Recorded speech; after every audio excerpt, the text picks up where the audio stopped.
Hello, everybody, and welcome back to the Lawcast. This week, the march to WrestleMania continues as we tackle the crown jewel of the 1980s wrestling boom. It's WrestleMania 3, and it's bigger, it's better, it's badder.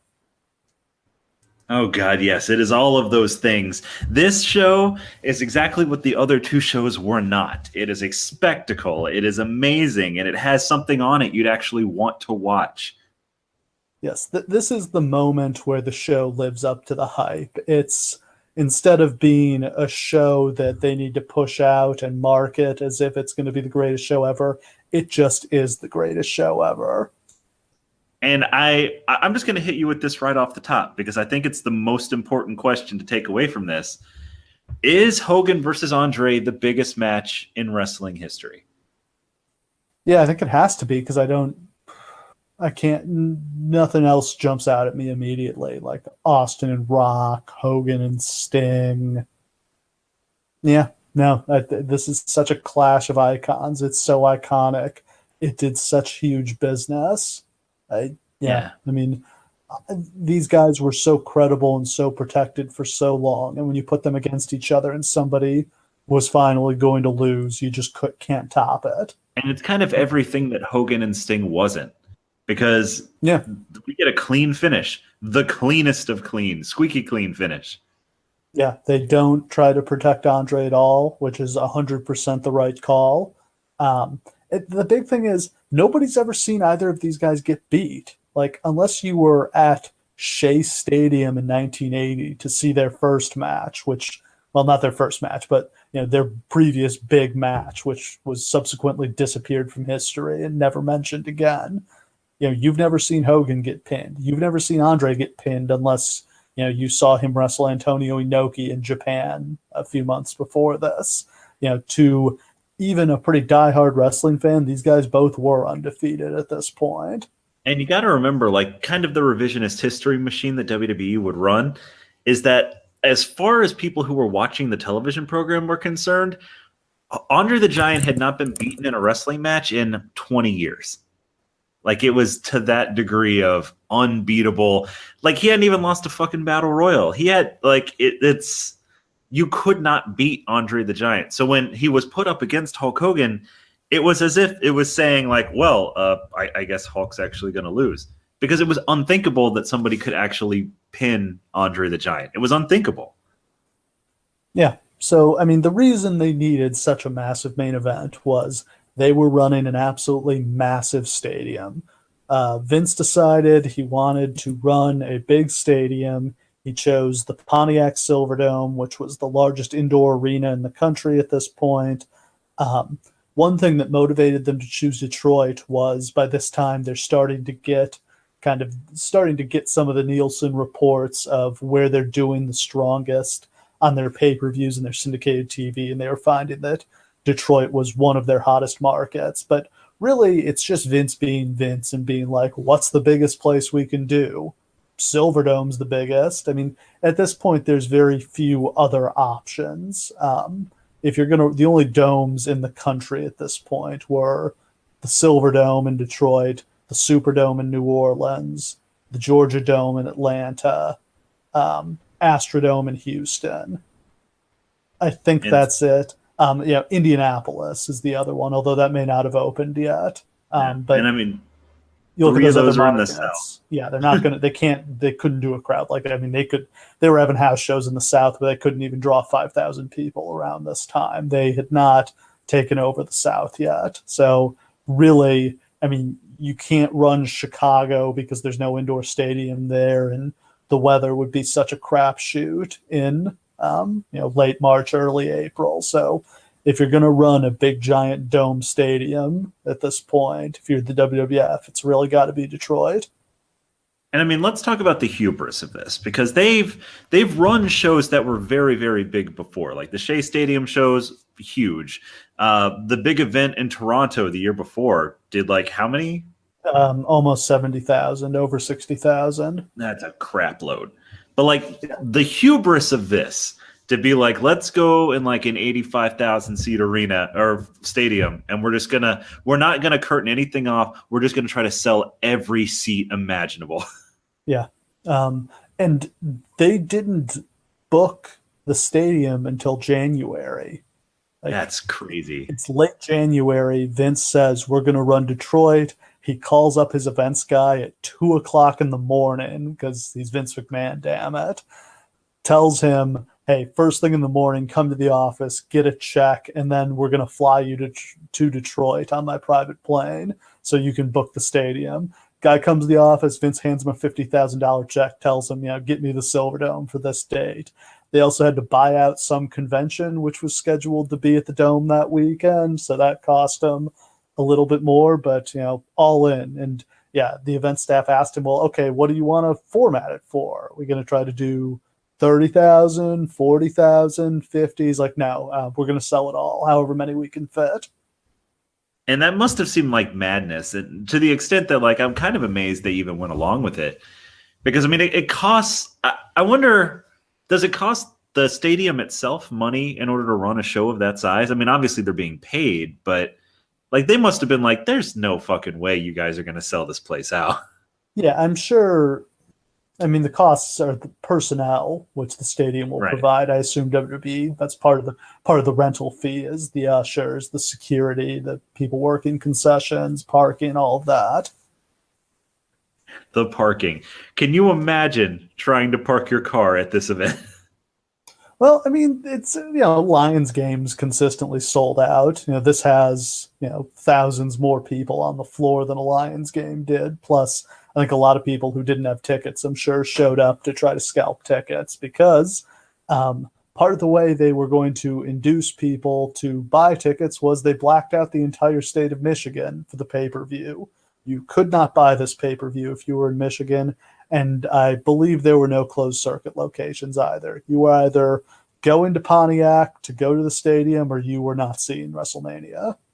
And it must be said that I live in Toledo, Ohio, obviously, and yes, you can feel sympathetic for me, and now that you know that, which is literally right across the border from Michigan. I know dozens of people who went to this show. It wasn't just something that pulled from Michigan. It pulled in people from everywhere. Like, there were people I've heard from a lot of people who made, like, road trips from, like, as far away as, like, Iowa, as far away as, like, Missouri, to come to the show, because it was really the only time you'd get an event of this magnitude in this part of the country. Like, it doesn't really happen. Yeah, well, and that's one thing that's different is, I think this is the first WrestleMania that was drawing people in, at least regionally, but now WrestleMania is an international event. Like, people are literally flying into WrestleMania from all over the world because not only is there WrestleMania, there's dozens of indie shows, there's the Hall of Fame, there's NXT, Raw and SmackDown the next 2 nights. There's it's like a wrestling holiday. There's so much to do. All the podcast live shows and that sort of thing. Here it was one show, and mostly they're just going to get people from the Detroit metro area, which is nowhere near the size of Chicago, where the year before they could only draw 8,000 people at the Rosemont Horizon for that part of WrestleMania. They drew 40,000 people without selling out any 3 of the venues the previous WrestleMania, and those shows were in Los Angeles, New York, and Chicago, all of which are dramatically bigger than Detroit. Just another case of that brilliant Vince McMahon hubris to be like, there's no reason to think we could possibly do this, but you know what? Fuck it. Let's go. Let's go for it. 80,000. Yeah. So I don't think there's anything else that you're going to go into this with other than Hogan versus Andre. There's no other match anywhere near that size. But the one thing they tried to do that they didn't succeed was they tried to get Arnold Schwarzenegger. This is documented in... I think the book is called WrestleMania, the official insider's story. It's by, I believe, Zane Breslov, who worked at WWE for a long time, documents kind of the first 16 WrestleManias and facts and such. I mean, so Jesse Ventura had done the Predator movie with Arnold. I think was shooting The Running Man with him around this time. So had the relationship, made the connect. Vince negotiated with him. They couldn't come to terms. Really, financially, I don't think it's plausible that it would work out for both parties. Arnold was just too big at this point. But I mean, he was such a big name that like you can only imagine. Like him at that time, is that the biggest movie star that they would have ever had access to? I mean, yeah, it depends what you would say about The Rock at this point. I think The Rock is the 2018 version of Arnold Schwarzenegger. Absolutely, yeah. Um, But and I've always considered Arnold to be kind of like the perfect wrestling celebrity, other than the fact that he's kind of short. But like, absolutely, Arnold, if he had chosen to be a pro wrestler, I think would have been an absolutely massive star. absolutely. And like his movies cater to like the exact same audience that you're aiming for with a wrestling show. Yeah. So it's kind of remarkable to me that he kind of barely did any wrestling appearances over the years, just like a random Raw or SmackDown appearance here and there. I guess it just did. By the time his star had diminished, he had gotten too old to actually wrestle. But I guess that's the question: is if he's on this show, what is he doing? Like, is because That's a good question. I mean, probably just you probably kind of redo WrestleMania 1 and you have him and Hogan team up. Maybe it's like him and Hogan against Andre and somebody, or I don't know. But yeah, I think he's got to be. You want him to wrestle, you got to have him in the main event. and is I guess it's one of those things. Like, is him and Hogan against Andre and I don't even know who Ventura? Is that a bigger match?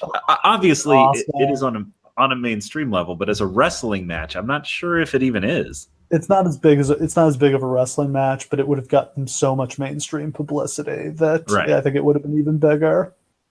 Yeah, I think you're right. Shit. But couldn't get Arnold, so instead they turn Andre heel for the first time in his career. It's kind of a cleverly done slow burn storyline. It really starts back in '86 when Andre is kayfabe suspended for no showing some shows. In reality, he's off shooting The Princess Bride. This is also when they start doing the machines gimmick, where Andre is giant machine under a mask, and Bobby Heenan can never get the mask off him to prove it. One of my favorite kind of dumb wrestling storylines is always when the guy coming back under the mask is just like the height of cheesy wrestling to me. And amusingly, Hulk Hogan would later on do this exact same gimmick as Mr. America. Yeah, he was also one of the machines. They do Hulk Machine on some house shows. Hulk Machine is a great wrestling name, and I encourage someone else to adopt it. His suspension was just sort of quietly lifted, and Jesse Ventura said he thought something fishy had happened. There's some good segments of Jesse Ventura kind of doing the Corey Graves before the Corey Graves and having the scoop and doing some investigative reporting. Ventura said that Andre wasn't at the hearing when Andre's suspension was lifted, but Bobby Heenan was, raising the question of what was going on here. And then on the January 17th episode of Superstars, Hogan is presented with a trophy for being the WWF champion for 3 years. This is on Piper's Pit. Andre comes out and just says something like, "Oh, 3 years. Long time to be champion." And walks away. The week after this, Hogan gets Andre a trophy for his 15-year undefeated streak. And then Hogan comes out and starts talking about himself, leading Andre to just walk away. The week after that, Jesse gets the 2 trophies out and shows that the Hogan trophy is slightly taller than the Andre trophy. Considering this is one of the biggest feuds, and honestly, this next segment we're going to talk about is one of the best and most memorable of all time, this is kind of a really stupid way to start a wrestling angle, right? Just like, oh, hey, Hogan, you've been champion for 3 years. Here's a trophy. We never did that before, but hey, we had a trophy sitting around. Yeah. And Andre, here's a trophy, but your trophy is slightly smaller. Just like, all right. That's the straw that broke the camel's back. The famous segment you're referring to is on the February 6th episode of Superstars. Piper brings Andre and Hogan together to settle this, but Andre comes out with Bobby Heenan, and he might as well be with the devil himself. You can see the color go out of Hogan's face when he sees Andre with Heenan, and he's just like, what are you doing with him? What's going on here? And they had kind of, I don't know exactly how canon this is, but they had kind of made Hulk Hogan and Andre, if not so much friends, at least like trusted top baby faces together. They were friends in the way baby faces are all friends. I mean, Andre was one of the guys who celebrated with Hogan, pouring champagne on him after he won the title in '84. He and Andre teamed up on a Saturday night's main event back in the fall before this against Big John Studd and King Kong Bundy. I'm sure they had teamed on some other house shows. Close enough. They're friends in the way Hogan is friends with, Hillbilly Jim and Brutus Beefcake and all the other baby faces.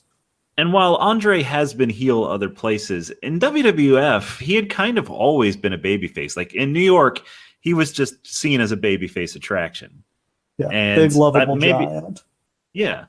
So the idea that he would turn heel and join Heenan, even with the seeds planted, was one of those kind of unthinkable things, to the extent that Hogan's reaction kind of was meant to mirror the crowd's reaction. And that was the reaction. Like, what? Are you serious? Not Andre, no. Yeah. And so Andre says, I am here to challenge you for the World Championship at WrestleMania. And then he goes to rip off Hogan's shirt, but also rips off Hogan's crucifix, drawing blood from his chest. This is one of the greatest uses of accidental symbolism in wrestling history. To just literally, it's so amazing. And it also just drives home that Andre is crazy dangerous. Like, this match was meant to be shown as a death sentence for Hulk Hogan. Like, Andre the Giant will goddamn kill you.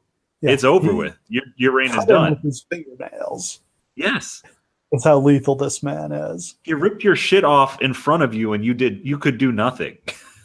So the week after this, they again have Piper's Pit. All 80s storytelling is done on Piper's Pit. There's no other way to move the story forward. The amazing thing is I watched all these segments, and they're all 2 minutes long. It's 2 minutes out of the 45 minutes of TV that week is devoted to Piper's Pit, but this is where all the real action is.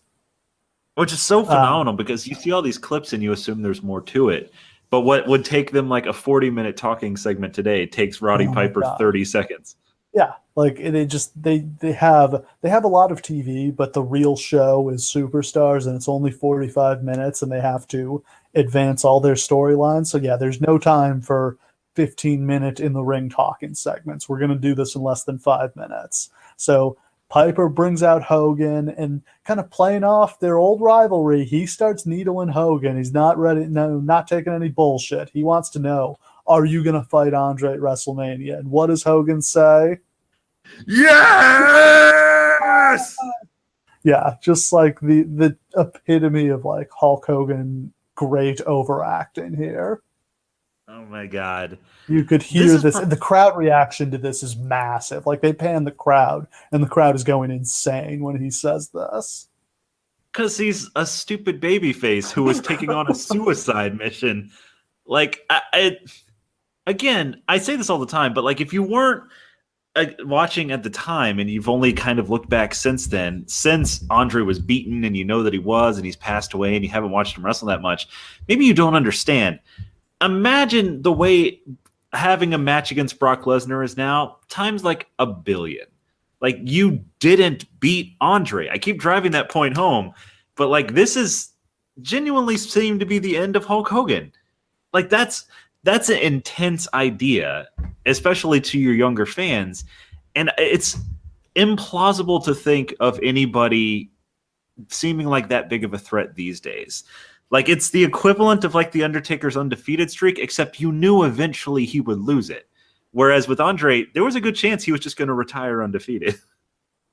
Yeah, and sort of in the tradition of who really sold WrestleMania, I'm going to throw this one to Bobby Heenan. I don't think this works the way it did without Heenan. I think you would have had more of the audience willing to cheer Andre if he hadn't aligned himself with Heenan, because Heenan is just such a piece of shit. Like, just the worst, slimiest person in the world. Yeah, if you're ever asking who the greatest manager of all time was, I think it starts and stops with a guy who is synonymous with evil to such an extent that he could turn someone heel just by standing next to them. Like, that's all there is to it. Been a face for 20 years, stand next to Heenan, immediate heel. Heenan cuts great promos in the lead up to this. Insists that they make Andre a giant new title belt that can fit around his waist. This is I think I'm sure somewhere in the warehouse now, and this will be a great prop if they ever open a physical Hall of Fame. But yeah, they do another Piper's Pit where they present Andre with the giant title belt that can fit around his waist that he'll win if he wins this match. They should have given that to Big Show when he won the title. They also say that this will be, Hogan will get a new title belt if he retains, but he doesn't until a year after this when they debut the famous Eagle belt that's so iconic. He continues to wear the so-called Hogan 86 belt for another year after this. Yes, for all you belt marks out there, and there are way more belt marks out there than I ever realized that there were. Yeah. It would have been. They really should have given him a new title belt for this. There should be some. I mean, I've always felt like there should be some special commemoration when you win the WrestleMania main event. Like you should get a trophy or a medal or just something more. I agree, especially in moments like this where it's like a definitive passing of the torch situation. Like you're crowning a new era. Like it's important for visually to communicate that. Yeah, I would have gotten a new belt for this. This would have been a perfect time to bring out the Eagle belt. I won't call it the Winged Eagle belt because that's a stupid name. All eagles have wings. If they don't, you have a fucked up eagle. You need to go talk to a zookeeper about that. Yeah. So this show, March 29th, 1987 in Pontiac, Michigan at the Pontiac Silverdome. Pontiac is 30 miles northwest of Detroit. This was the longtime home of the Detroit Lions from the 1970s into the early 2000s. Also the home of the Detroit Pistons from 1978 to 1988. Silverdome hosted many big famous events, World Cup games, the Super Bowl, a massive mass with Pope John Paul, which they had to make up this indoor attendance number to beat the Pope. So it's Sunday. Bell time is 4:00 p.m., which is kind of random, especially given an issue that I'll get to in a second. They would have made more sense to start this show later. I don't know why they did 4:00 p.m., but attendance reported 93,173 at the time, a world indoor attendance record. I think everybody agrees this number is bogus, but we can't really figure out what the real number is. I would guess somewhere in the 82 to 84,000 range. Yeah. Friend of the show and Q's Reviews contributor Michael C. has sat down and attempted on multiple occasions. He's put like weeks of his life into this, and to figure out what the actual attendance is, the closest number he's been able to get, I believe, was 82,000. So, and that's a pretty reasonable assessment. Yeah. So the Silverdome held between 78 and 80,000 for football. There are no empty seats.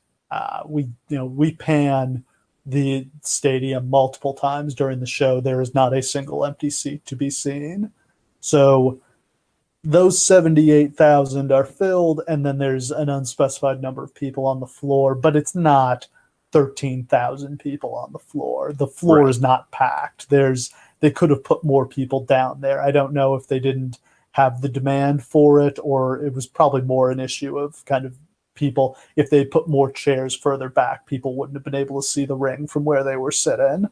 Even if you included all of the ushers, all of the parking lot attendants, all of the wrestlers, all the WWE personnel, even if you include everybody, there's no fucking way you can possibly get to 93,000. You'd have to like include the surrounding neighborhoods and like downtown Detroit. Like you're not getting there. Yeah. Gate of $1.6 million. Yeah. Massive, massive haul from that. Cheapest tickets were $10. I don't know what the most expensive were. Like probably something that today front row seats at WrestleMania run you a couple grand, I think. Nothing like that. Ticket prices have changed. Man, and it was just so great because when they pan the audience like many times, obviously, because it's half the point of the show. The spectacle is how many people are actually here. You see like families everywhere. There's like thousands and thousands of children at this thing. Like, that's not really what you see at WrestleMania anymore. I don't know if that's just because the age of the audience is kind of skewed older in recent times, but I think it's that, and also they've jacked the ticket prices so high that it's only the most diehard fans who are going. Yeah, here it's literally families and families and families, and that honestly, that was really cool to see. Yeah, Detroit, a big wrestling town going back for decades and decades. The longtime Detroit territory was big time wrestling, owned by Ed Farhat, the original Sheik. The other big star was Bobo Brazil. This territory did big business for a long time until the Sheik's shitty booking and refusal to do jobs killed their business in the early 80s. And then I think Detroit kind of becomes disputed territory. Georgia Championship Wrestling would randomly run shows in Ohio and Michigan. I assume the AWA started to cut in, and Vince, I feel like Detroit was one of the first towns that the WWF kind of took over when they started touring outside the Northeast. Yeah, and this whole area here is such WWF country. And I don't know how far it predates, because it was obviously AWA territory before that. But like, this is a huge WWF hotbed, like this whole area of the country. Yeah, and Detroit specifically was always a big Hogan town, to the point where this was like when he was at his bottom in WCW as a face everybody hated. Like, Detroit was one of the few towns he would still get pops in. I mean, I'm not surprised. When I tell you that there's lots of families there, what that means is that there are generations of people who will remember this show. Like, this is a cultural memory, not just for the country in general, though that many people watched it, but for this area. This is one of the biggest things that's ever happened in this area of the country, ever. Yeah, huge business on pay-per-view, a buy rate between 8 and 10, approximating 400,000 to 500,000 buys, plus another 400,000 on closed circuit, over $10 million gross there, a $15 million total gross for the event. Huge, huge business. Doubled the take from WrestleMania 2. That's insane. Yeah, gigantic business here. The $30 million gross is numbers. They'll go bigger at WrestleMania 5 because of the bigger pay-per-view availability, but after that, they won't be doing that kind of revenue again until the Attitude Era. That's wild. On commentary, we've got Gorilla Monsoon and Jesse Ventura really kind of coming into their peak. At first, they're actually together on commentary, unlike last year, but I also feel like they've kind of evolved better into their roles now, where Jesse is more clearly the heel commentator and spending a lot of time messing with Gorilla. And also, Jesse has gotten successful outside of wrestling to the point where he doesn't need wrestling, and he's just there to mess around with everybody. And that's when Jesse's at his best. Doesn't give a shit Jesse Ventura is the best wrestling commentator that there has ever been, because he will just deliberately go against what the show is trying to do just to point out stuff. And it's lovely that he does that. It makes Hogan a bigger star to me that Jesse constantly is trying to chop him down left and right, no matter what he does. Like, I love every word that comes out of his mouth on this show. Tagline for the show: bigger, better, badder. That's so 80s, and it's absolutely perfect. You can just in your head imagine that last word in italics. Like, that's how great it is. So as the broadcast starts, we cut in to see Vince standing in the ring. This is the famous Welcome to WrestleMania 3 intro. Vince talks about this on the True Story of WrestleMania DVD.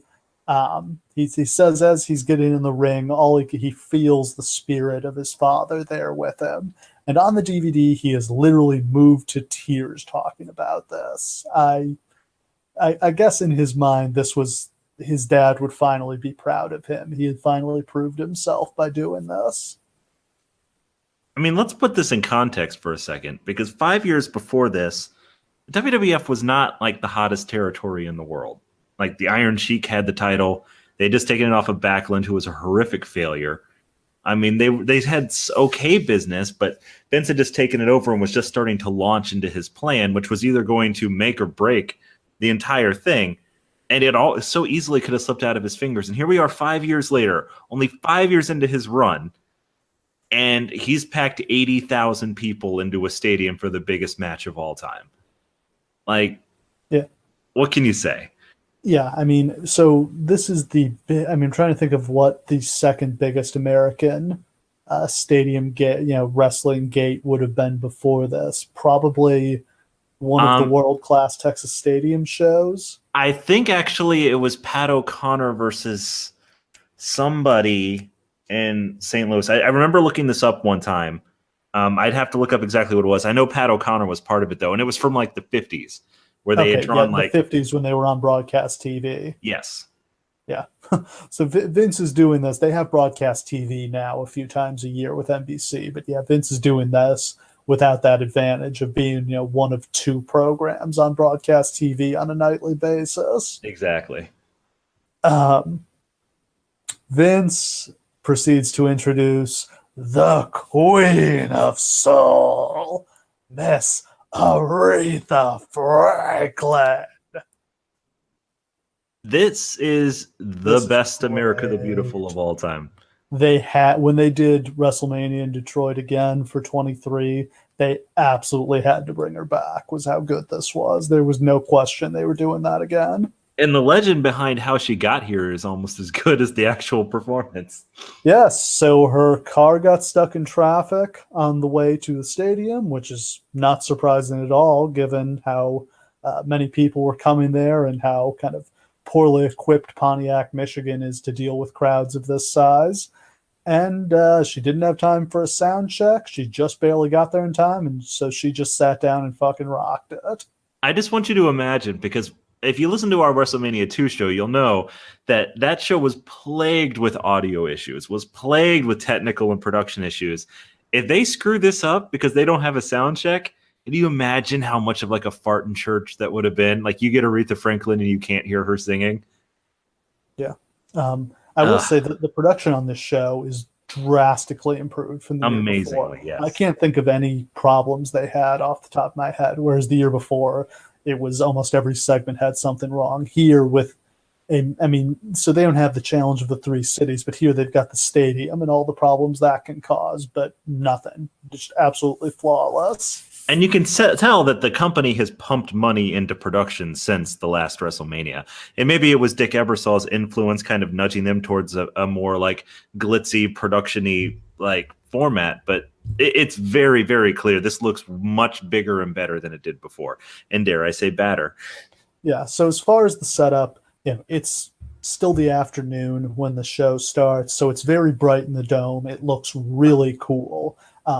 As the sun sets, it gets very dark in the dome. It becomes by the main event, it's almost pitch black outside of the ring, which I think really adds to the drama. Yeah. I always love that day to night effect that you get for either outdoor shows or in this case, a kind of translucent dome. But the reason I mentioned the start time was they have these 4 giant screens at the top of the arena for people to be able to watch the show on if they're far away. The problem was these screens weren't going to be visible for over an hour into the show unless it rained.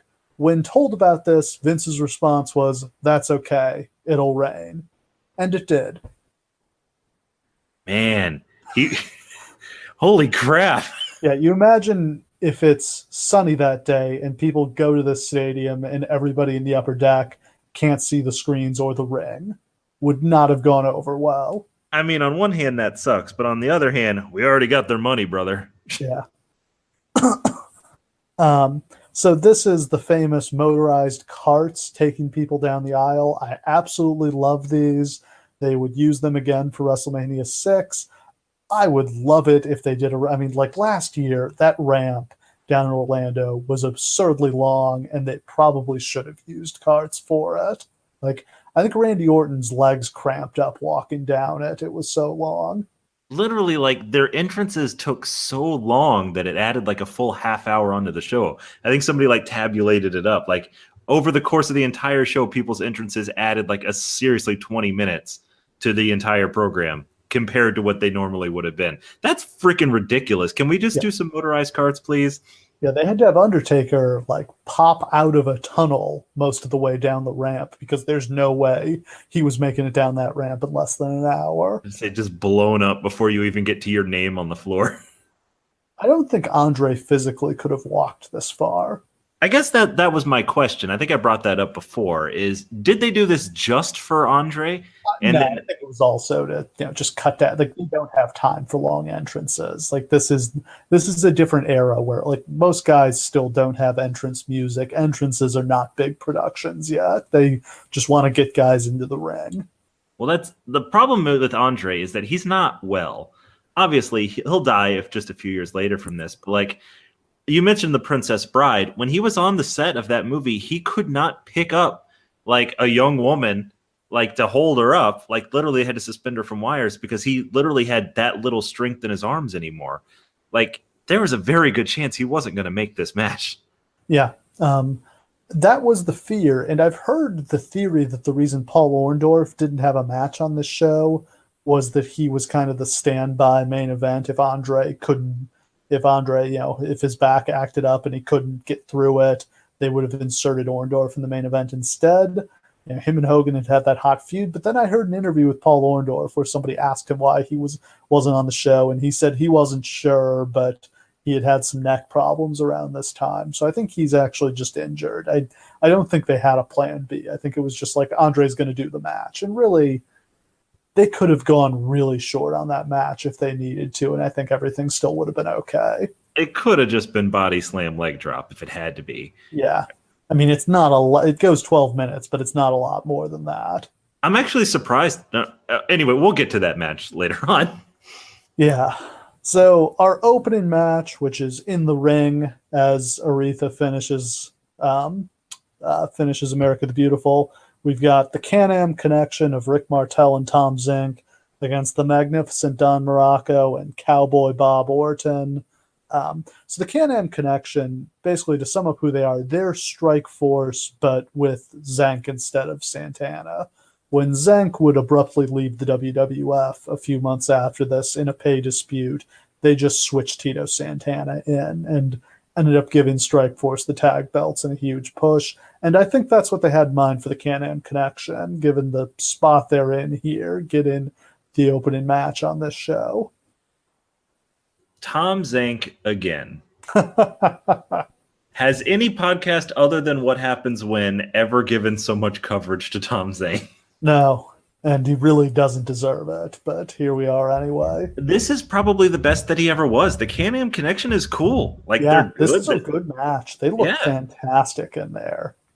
Tito and Martel would be a very good team too, but I think Martel and Zink might have actually been better. Yeah, and the look of them just really works together, like two young, good-looking guys. Muraco and Orton are so far past their prime that they can't even see it in the rearview mirror anymore. But this is good. Yeah, Zank and Martel are just flying around the ring. They're doing all the '80s babyface spots, flying cross bodies, double drop kicks, sunset flips, all that sort of stuff. I kind of felt like this was the era where they started transforming some of the old territory stars into basically like high profile enhancement guys to get the new generation over.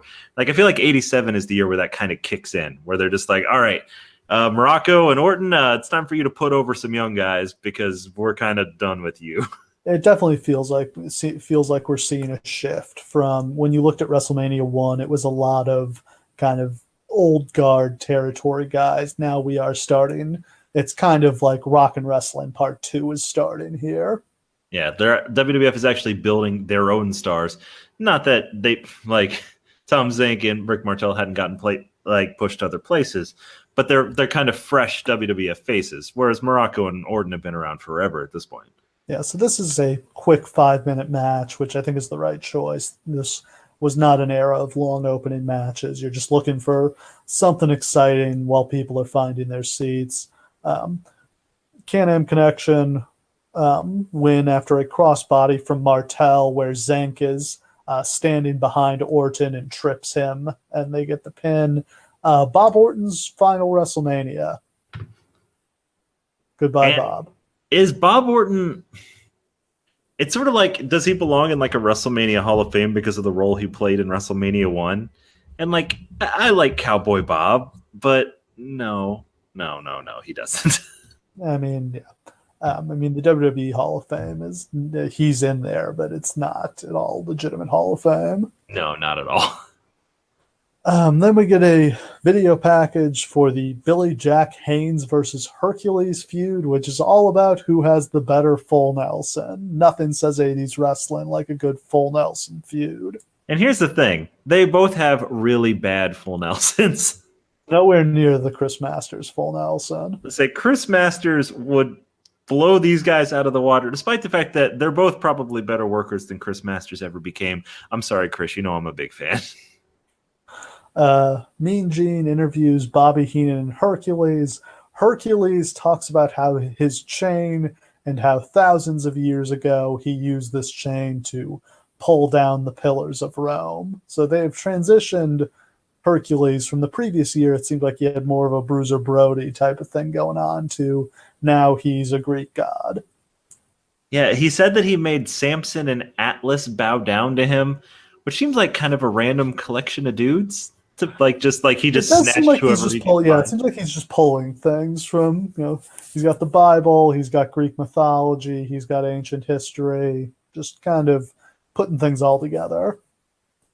We talked before about how, hey, in this era, they just let people talk about whatever. And sometimes that works and you get Roddy Piper, and sometimes you get Hercules.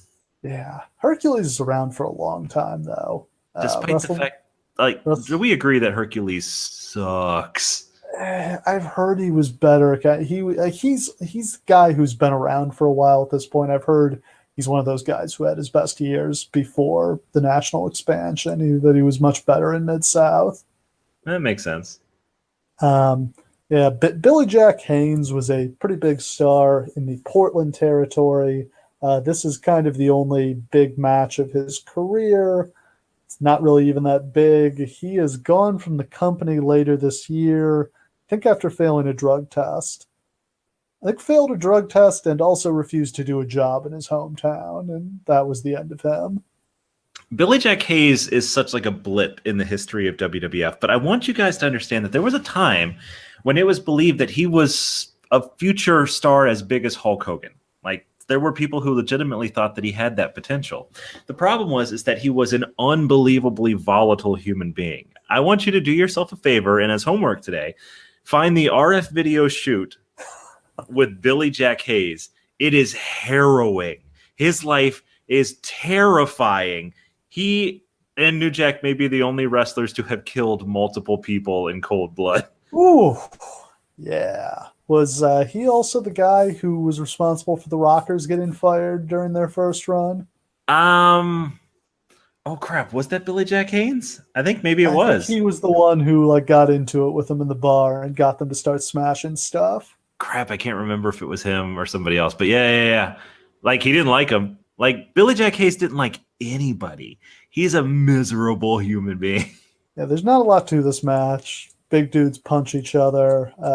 Hercules gets the full Nelson on, but as Gorilla points out, doesn't have the fingers locked, so he doesn't really have the full pressure on. I just loved how Gorilla, he mostly did it with the abdominal stretch, where he'd just be like, no, you gotta, get your foot in behind their ankle to really cinch it in.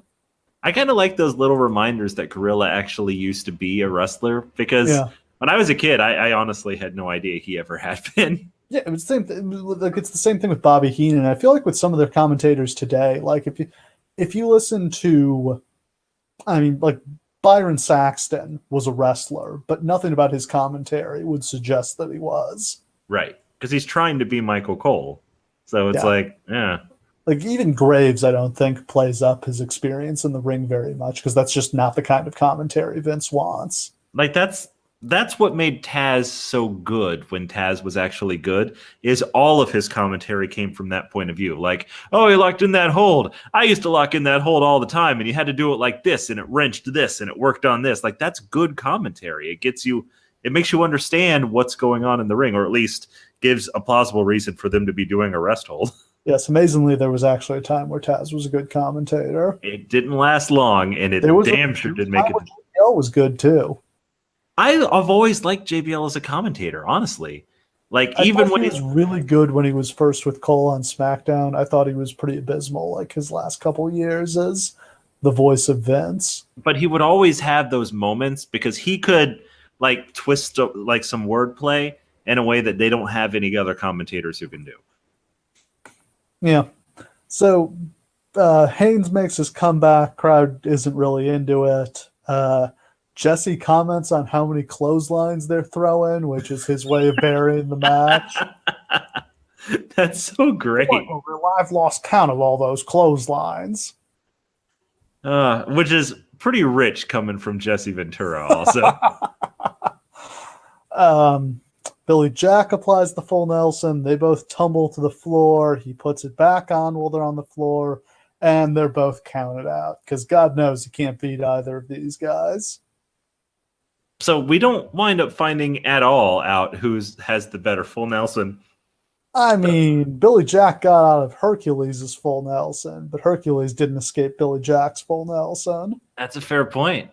And Billy Jack doesn't escape being knocked out with a chain either. Yeah, Hercules knocks the fuck out of him, and Billy Jack is busted open. Did he do a blade job here? I think that he did, but it's That's absurd. Like he did a blade job in a short ass match. But yeah. I mean, like this is Bill Watts would have fined him like his year's salary for this. Yeah. And like I get trying to make it like a little bit more memorable, but there's probably the second match on the card. No blood. You're going into business for yourself here. And like Vince couldn't have been happy. No. We go backstage where Gene Mean interviews King Kong Bundy, who has fallen from the main event to a midget match. He will be partnering with Lord Littlebrook and Little Tokyo against the team of Hillbilly Jim, Little Beaver, and the Haiti Kid. Yeah. Poor Bundy. Yeah, he this is. This is his last WrestleMania until they inexplicably bring him back to feud with The Undertaker in 1995. I cannot wait to talk about that when we eventually get to that WrestleMania, because it's one of the random and stupidest things that they ever wound up doing.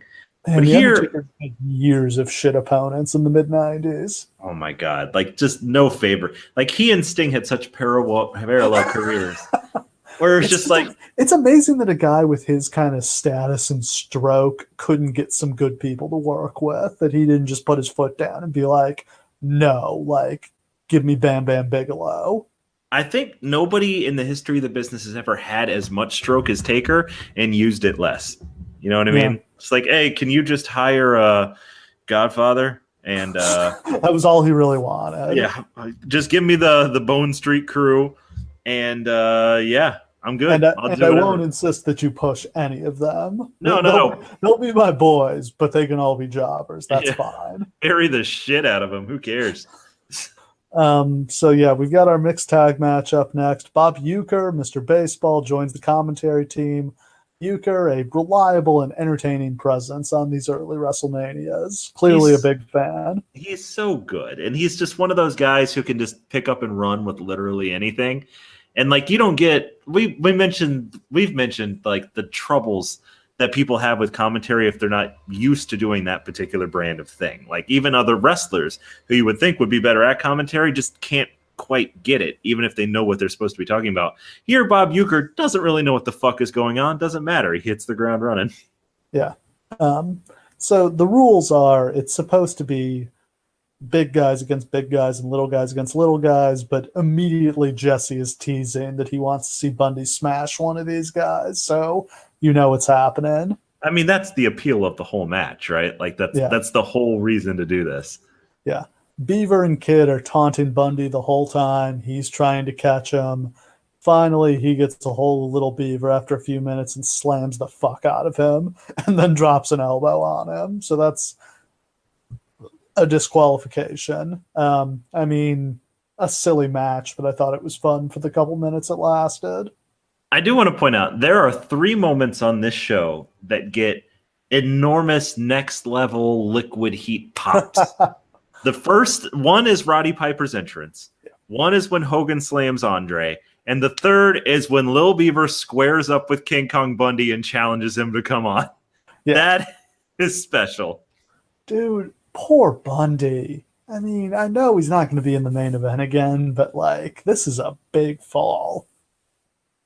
Yeah. Like, this is like the Miz going from the WrestleMania 27 main event to the Team Teddy versus Team Johnny match the year after. Yeah. And what's funny is, like, I know Bundy was not exactly, like, in good graces, but you can so easily see him as being, like, if, like, let's say that Arnold is on this show, you can use Bundy for that easily. But they're using him here for this? Yep. And after this, it feels like they pretty much replace him with one-man gang. Do you think that's an improvement? I like one-man gang until they turned him into Akeem. Yeah. I know some people have positive memories about Akeem, but I'm not one of those. Next up, we've got Celebrity Mary Hart from Entertainment Tonight interviewing Randy Savage and Miss Elizabeth. She keeps trying to ask Elizabeth questions, but Savage won't let Elizabeth talk. Does Elizabeth say anything on WWE television until, ooh, yeah, to the marriage proposal? Not that I recall. Like, that's pretty cool that they... Silent and Pretty was her gimmick. I mean, it's not cool that Silent and Pretty was her gimmick, but that's how they blow off her silence angle is with ooh, yeah. Next, we get a quick interview. We get interviews with Harley Race and Bobby Heenan, and then the Junkyard Dog. They're fighting next in a loser must bow match. JYD says, America ain't never had no king, ain't never had no queen, and my mama and dad taught me never to bow to nobody except the Lord above. God, what a baby face. He really is. This will be no, he's in the Battle Royal the year after this. So Harley Race, NWA champion, but of course nobody knows anything about that shit, so we've got to make him the king of wrestling to make him legitimate. Now, I know Flair is so... Like, I mentioned that Muraco and Orton were past their prime. Like, Harley Race, like, he was old. He was ending his prime when he put over Ric Flair for the first time. 4 years before this. Like, he's old as shit, but he's bumping like a madman in this match. He can still go. He had a good match with Hogan on Saturday night's main event around this time. Absolutely. That's the one where he did the diving headbutt through the table and jacked up his neck. Yeah, he's doing some ballsy spots. Like, he's like some stuff you didn't really see at the time. Yeah. This is a quick 3-minute match, but a pretty good one, especially considering kind of it's JYD against a guy who's 1,000 years old. Race takes some big bumps. JYD slams Harley from the apron into the ring. Race takes the Flair bump down to the floor. JYD gets distracted by Heenan. Race hits him with the belly-to-belly suplex and gets the pin in less than 3 minutes. JYD is supposed to bow, but he blasts Harley with the chair instead. Jesse is apoplectic, says that's the worst cheap shot he's ever seen. And Gorilla, of course, defends it because Gorilla's a sleazy, slimy hypocrite. Yeah, goddamn Gorilla, always teaming up with all these hypocrites and horrible people. On a side note, if JYD had been not even 10 years younger, but like 5 years younger, how big of a star could he have been? Oh, so, I mean, like, this guy drew massive money in Mid-South. They were doing 25,000, 30,000 people in the Superdome. You put him on national TV, sky's the limit. He's way past his prime, and he was still the number 2 babyface for a couple years here. Right. I mean, like, there's an alternate universe where JYD is Hogan. Like, it's possible. Honestly, he had that level of charisma. We go back to interview the man himself. Vince interviews Hogan, who cuts just an insane and nonsensical promo. What were some of the gems here? Well, man, I rolled out of the gym going through the intersection, heading up to the mountains, and the brothers told me this was going to be my last ride. There's an odd, like, Hogan's got an odd death drive in his 80s promos. Like, there's just this constant death hanging over them. I just love that you can tell in all Hulk Hogan promos from this era that zero preparation takes place. No. Hulk Hogan walks in front of a camera, opens his mouth, and just goes. stuff pours out. What intersection is he talking about? What mountains did he drive past in Detroit? I have no idea. My favorite part of this promo is when Hogan's saying, like, I only have to beat a 7'4", 550-pound giant, but Andre has to defeat every single Hulkamaniac. Every single one. Like, in a row? At one point, he's like, well, they say if the smog don't get you, then the politicians will. What Again, the fuck does that mean? What is he talking about? Holy shit. And Vince is just nonplussed. He's just standing there. No, it's a great promo because it's not about what you say. It's about how you say it. Like, this is some Ultimate Warrior shit right here where, like, it's mad, but, like, the energy comes through. Yeah, no, he's just radiating intensity. And I guess you sort of feel like he's so jacked up for this huge fight that's why he's not making any fucking sense. Yeah, like, he's literally, like, on a suicide mission run, and he's just gonna give it his all, brother. Like, he's got it all coming. Like, it's actually kind of cool, honestly. You never really see stuff like this anymore. Like, nobody commits like this. No, I don't know if it would work today because I think we're just in a more cynical era where people would laugh at it. Yeah, and that kind of sucks sometimes, you know, like being in a cynical era where everybody knows better and everything, and everyone would be beating it up on Twitter 12 seconds after the fact. But man, you just don't get emotion like this these days. Cena might be able to pull this off. I would love nothing more than to see John Cena come out on television and be like, God damn it, Elias, you know, when I go to the Doctor of Thugonomics Academy, dude, in the intersection, like, oh my God. So our next match, we've got the Rougeau brothers against the Dream Team. Raymond Rougeau, as Gorilla insists on pronouncing it. Dream Team are Brudai and Greg Valentine. Again, nobody's dream. And they've got luscious Johnny Valiant and Dino Bravo making his WrestleMania debut in their corner. I think Dino Bravo is one of my least favorite wrestlers ever. He contributes nothing. And this match is completely about Dino Bravo. Like, nobody else even matters. Yeah, the Dream Team have gone from being the tag champions last year to this shit match, which is frankly a better use of them. Again, it shows the talent level in this federation has gone up since last year. I will say that it's just so funny to me that the Rougeau brothers are the baby faces here because they are horrifically unlikable baby faces. The thing is, they're kind of the original like New Day in the sense that their face shtick was so terrible that they just became heels and continued to do the same thing because as heels, they were just kind of like overly earnest fakers, and that's what they were here. Nobody bought this. Yeah, which is kind of great that they went that way, but this match sucks.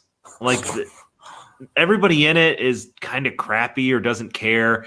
Like, nobody's gimmick is fitting them well. And then the finish just made me angry.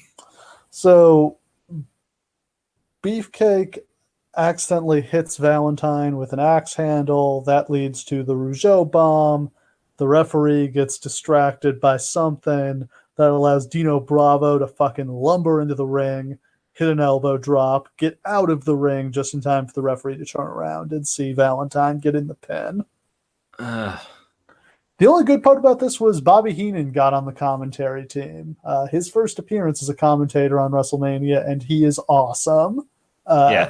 He brags about being 2 for 2, claiming the double countout with Billy Jack Haynes is a win, and Gorilla points out, actually, you're 1 for 3 because Haynes didn't win, and sure, Harley Race did, but your man Bundy also lost. And Bobby says that doesn't count because he wasn't out there with Bundy for that match because he didn't care about them. He didn't care enough to show up to the ring for that. Oh my God. Like, you can already see the chemistry that Gorilla and Bobby are going to have. Like, it's immediate and perfect. Yeah. I'm normally against three-man booths, but I would have liked to hear Gorilla, Bobby, and Jesse together. My favorite thing was that Jesse was just kind of like, yeah, I agree with Bobby. Go, yeah, exactly. So for some reason, after this, Valentine and Bravo decide to ditch Beefcake, which is the end of this team, and this is Beefcake's babyface turn.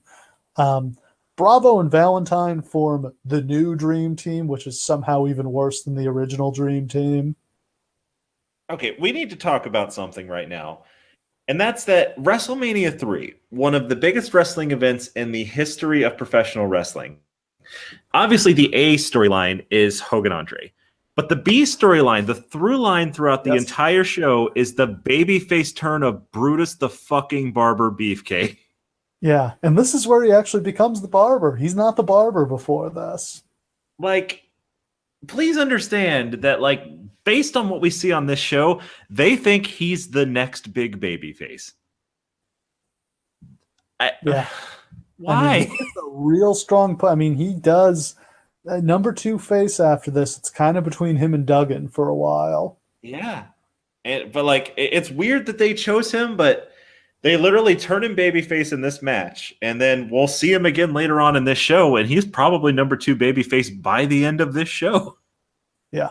So next up, we've got the hair versus hair Roddy Piper retirement match. It's Piper against Adrian Adonis. This story begins when Piper goes on a hiatus after WrestleMania 2.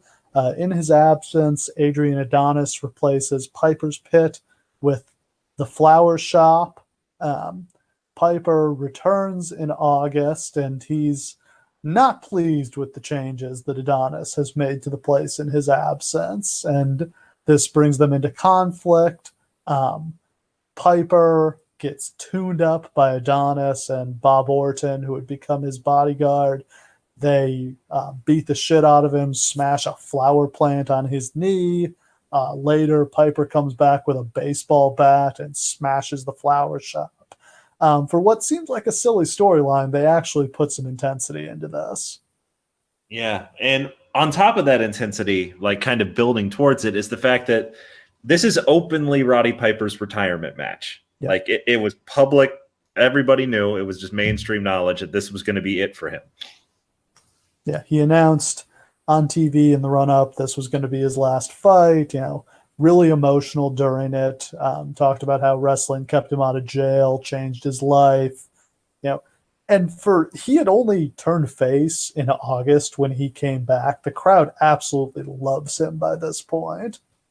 The pop that Roddy Piper's music gets is otherworldly. There are maybe only like a dozen bigger pops that I've ever heard in wrestling history. It's huge. Is this bigger than Hogan's? I think it is. I think it absolutely is.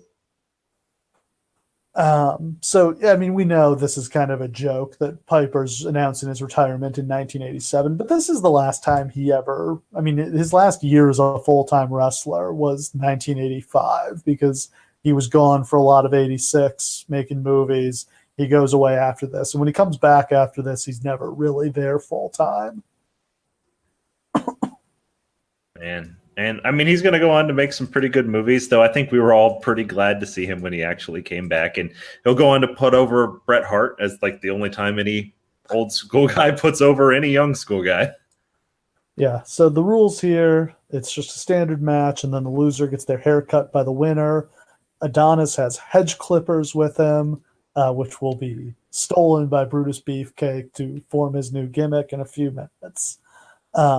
Adonis has his manager Jimmy Hart backing him up, and this is just a fight from go. Piper gets his belt off, and he's whipping Adonis with it. For some reason, whipping somebody with a belt is legal in wrestling. I've never seen anybody get DQ'd for that. Even if it's like a big-ass weight belt, it doesn't make any difference. Like, Hogan would use his weight belt, and somehow that would just be legal. He used it in every fucking match.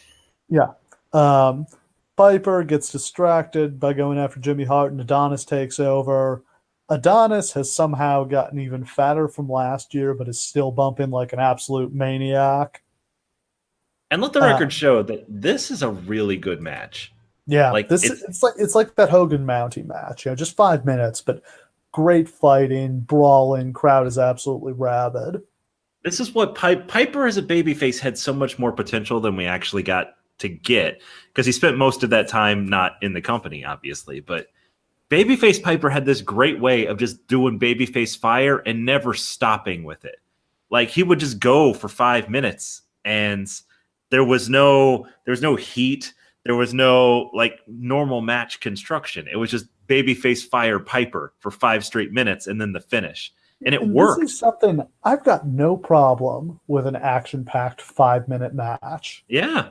Like, I don't need 20 minutes if you don't have guys. Like, I think the biggest mistakes in wrestling are usually when you try to make guys go a lot longer than they have the capability to. Like, no, Piper can't have a good 20-minute match. And, like, his matches with Hogan and WCW were terrible because they were trying to go 15, 20 minutes. Like, when Goldberg and Brock had that match at WrestleMania last year, they were just like, okay, we're going to go balls out for 5 minutes. Nobody had a problem with that. No, it's perfect. Nobody would have wanted to see that match go longer. And it builds to Goldberg that, like, his matches, win or lose, he's going. Yeah. Somebody's getting knocked out. Exactly. The Mike Tyson angle. And with Piper, it added to his unpredictability. Feel like he's coming in and he's coming straight at you. You got no time to prepare. There's no rest holds. We're going. Yeah. Jimmy Hart tries to get in the ring. Piper throws him off the top rope onto Adonis. But then as Piper's hitting the ropes, Hart trips him. This allows Adonis to take over. But it's brief. Piper fires up. He gets perfume squirted in his eyes. Adonis hooks Goodnight Irene, his sleeper hold finisher. He thinks Piper's out after his arm drops twice, but 2 ain't enough, man. You need 3. Yeah. Brutus Beefcake shows up and revives Piper.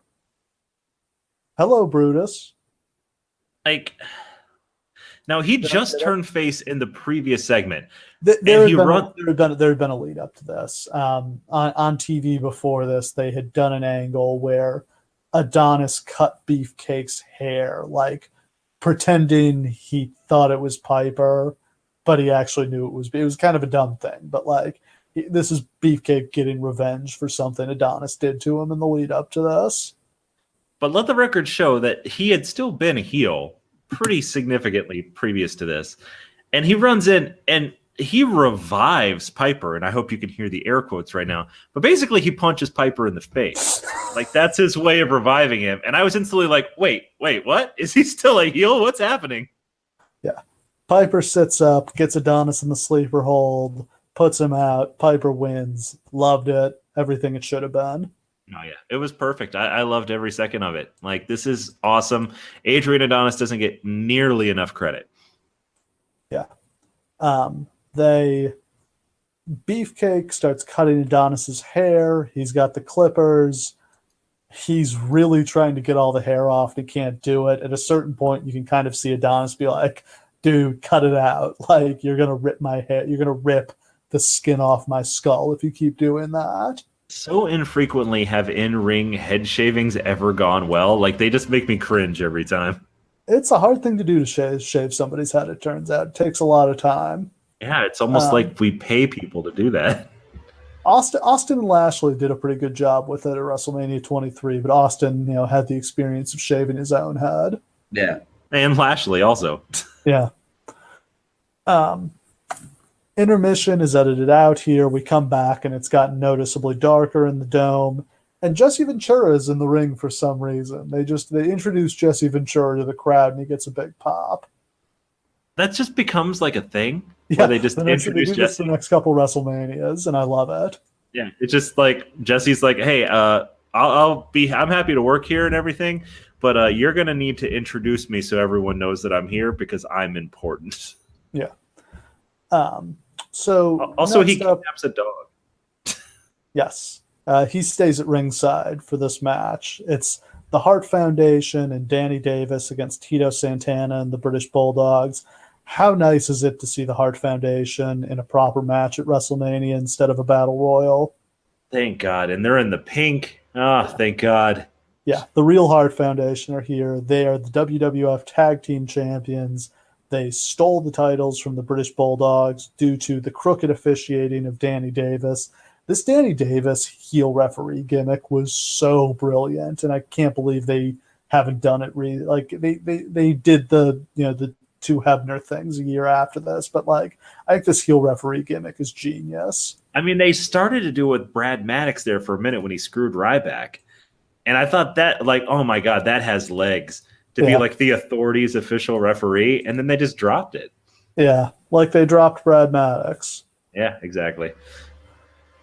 So obviously we all kind of wish this was the Hart Foundation against the British Bulldogs straight up, but Dynamite's back was really messed up and he wasn't up to doing. They weren't up to doing 2-on-2, so they add in Davis and Santana here.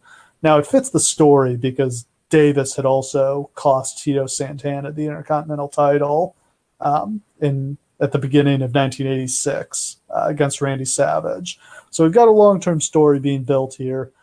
Danny Davis has just an insane amount of heat. Like he tags in and does a stomp and has the entire crowd booing him. I mean, it's to the point where it's just genius. Like there's like nobody else really mattered. I wish that they had kind of better babyface on the other side, maybe like a singles babyface star. I don't really know who that would have been. Like the Bulldogs and Tito Santana are okay foils for him, but this is nuclear level heat. Like they could have put him in with somebody huge and gotten a better reaction. Yeah, absolutely. So the heels get cleared out of the ring. This allows Jesse to grab Matilda, the Bulldog's bulldog, and he runs off with her. He steals the dog. Yeah, who the hell steals a dog? What a terrible thing to do. That's not how he would say it on commentary. Dynamite ends up taking the heat here, which is insane considering, like, when you make this a six-man tag, you would assume it would be so he can just kind of stand on the apron and not tag in, but instead he ends up working most of the match. I mean, Tito Santana is right there. Like, taking the heat is what he does. We get a hot tag to Tito. He goes for the figure four on Davis, but Neidhart breaks it up. Tito tags in Davey Boy. Davey Boy hits a really nasty tombstone on Davis, like drops him right on his head. Then a big vertical suplex. He hits the running power slam, but Neidhart breaks up the pin. Then Jimmy Hart's megaphone gets thrown in, shot with the megaphone behind the referee's back. Referee doesn't see it. Neither does Gorilla somehow, and the Hart Foundation get the pin. My favorite 80s wrestling trope, Gorilla didn't see it. Because Gorilla never sees shit. Gorilla doesn't see shit. He really needs some thicker glasses. I almost think that he literally can't see anything that's going on in the ring, and he just waits for the color guy to like complain about something so he can be like, no, it was clearly correct. So kind of an interesting decision to have the heels go over, but I guess with Dynamite being out for a while, it makes sense to put the Hart Foundation over. And especially with like heat this good, you're going to try to preserve it. It's just kind of a shame. Like it didn't really go anywhere. Like they didn't get a great match out of it, you know? Yeah, I mean, the Bulldogs aren't around for that much longer. They end up washing out of the company. Not that, they're at WrestleMania 4, Dynamite's out for a while, and then they have their problem with the Rougeau brothers, and that ends up being kind of the end of their run towards the end of 88. And Bulldog doesn't come back until 91, and Dynamite Kid is never welcomed back, ever. And Bulldog will be right back out again in what, like 93? Yeah, 92, and then back again and out again, and another of those. Yep. We go backstage. Mean Gene interviews Heenan and Andre. Heenan promises Hulkamania dies tonight. Sadly, he does not say that Andre Mania will be running wild. Andre Mania. Bundy Mania didn't quite work out. Yeah, there's a reason why later on in his career, Hulk Hogan would like carry giant banners around that said like Hulkamania will live forever. It's not just because he was getting super old. It was also because every single feud Hulk Hogan has ever had involved a heel saying, I'm going to kill Hulkamania. Ooh. Next up, we've got Butch Reed against the Birdman, Coco Beware. Butch Reed. What are your thoughts on Butch Reed? Butch Reed got kind of a bad shake. You know what I mean? Like, Butch Reed is an intensely talented worker. Like, he did great work. I think he was in Mid-South, right? Was that where he was? Yeah. Yeah, like he was doing amazing work down there. I've seen a lot of his matches that were really fantastic. The problem is that just when it was time for somebody, just at the time in his career, he was just enough past his prime that he just didn't really have it. And they never really go with him here. They don't really go with him in WCW. He's just kind of there for like a full 10-year period of time. Yeah, big guy, nice body, pretty good worker, just never really finds his spot. Yeah. It's one of those times where like this, it's kind of like the Attitude Era where like they wind up being so stacked full of talent that it's impossible for anybody to break through the glass ceiling. Like, especially if you're a mid-card heel in WWF at this point, you're not even going to sniff the top. There are like hundreds of mid-card heels. I've also heard he was going to get the Intercontinental title from Ricky Steamboat, but he had travel issues and couldn't make it to the show. So they went with Honky Tonk Man instead. It feels like Butch Reed's career in a nutshell. Yeah, one of those. Butch is managed by Slick. This is clearly, Coco was always a jobber to the stars. This is clearly designed to put over Butch. Jesse immediately compares Coco to buckwheat. Didn't take him long. Oh, Jesse. Coco scores with a drop kick and a crossbody, but Butch rolls through to grab the tights and win in less than 4 minutes. Nothing much to that match. Slick takes some liberties with his cane after the match, but Tito shows up and rips Slick's clothes off. Another great 80s wrestling trope is the manager getting their clothes ripped off. Which is a shame because the managers had to have been spending tons of money on these clothes. Like Jimmy Hart Jesse points out that Slick is looking good. He's ready to roll out to downtown Detroit right after this. And Gorilla responds, he doesn't have $39 worth of clothes on, including his hat. God damn it, Gorilla. Gorilla knew fashion, too. Gorilla was a sharp dresser. Yeah. Absolutely.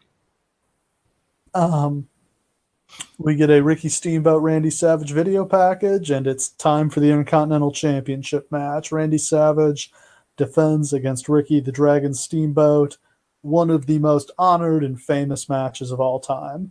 There was just the mystique around this match, and it's a little different now because when I got into wrestling, like when you'd see discussions on forums like what's the greatest match ever, this match would always come up. And there was no way to see it back then. Like I didn't see this match until probably 2007 when YouTube came around. I didn't see it until they put out the anthology DVDs of all the WrestleManias that had like 20 fucking DVDs in it. Like I didn't see it until then. Here's the thing. This is also one of the more misunderstood matches of all time, I feel like. This was supposed to be a blood feud. Yeah. Like Ricky Steamboat he got paralyzed in the throat by Randy Savage. Like his throat was smashed with a ring bell. He was out of action for months. This is his return. This is his payback. And then what we get is an amazingly well contested NWA style pin attempt fest. Yeah, an athletic contest. And I think it's a great match. And I always kind of question this as a story. Is it okay that Steamboat, I think because Savage has a title and he loves this title, it's what he cares about most, that it's okay for Steamboat to be focused on beating Savage rather than hurting him because he knows that taking that title from him will cause him more pain than anything else could. I mean, I can definitely understand that. And I can but also... I do think there should be more Steamboat beating the shit out of Savage. Like, there's not even a little bit of that. And that's part of the problem, is that most people who watch the match now watch it in a vacuum. So they're just watching the match out of context as a match. And as a match divorced from a storyline, this may be the greatest match in the history of wrestling.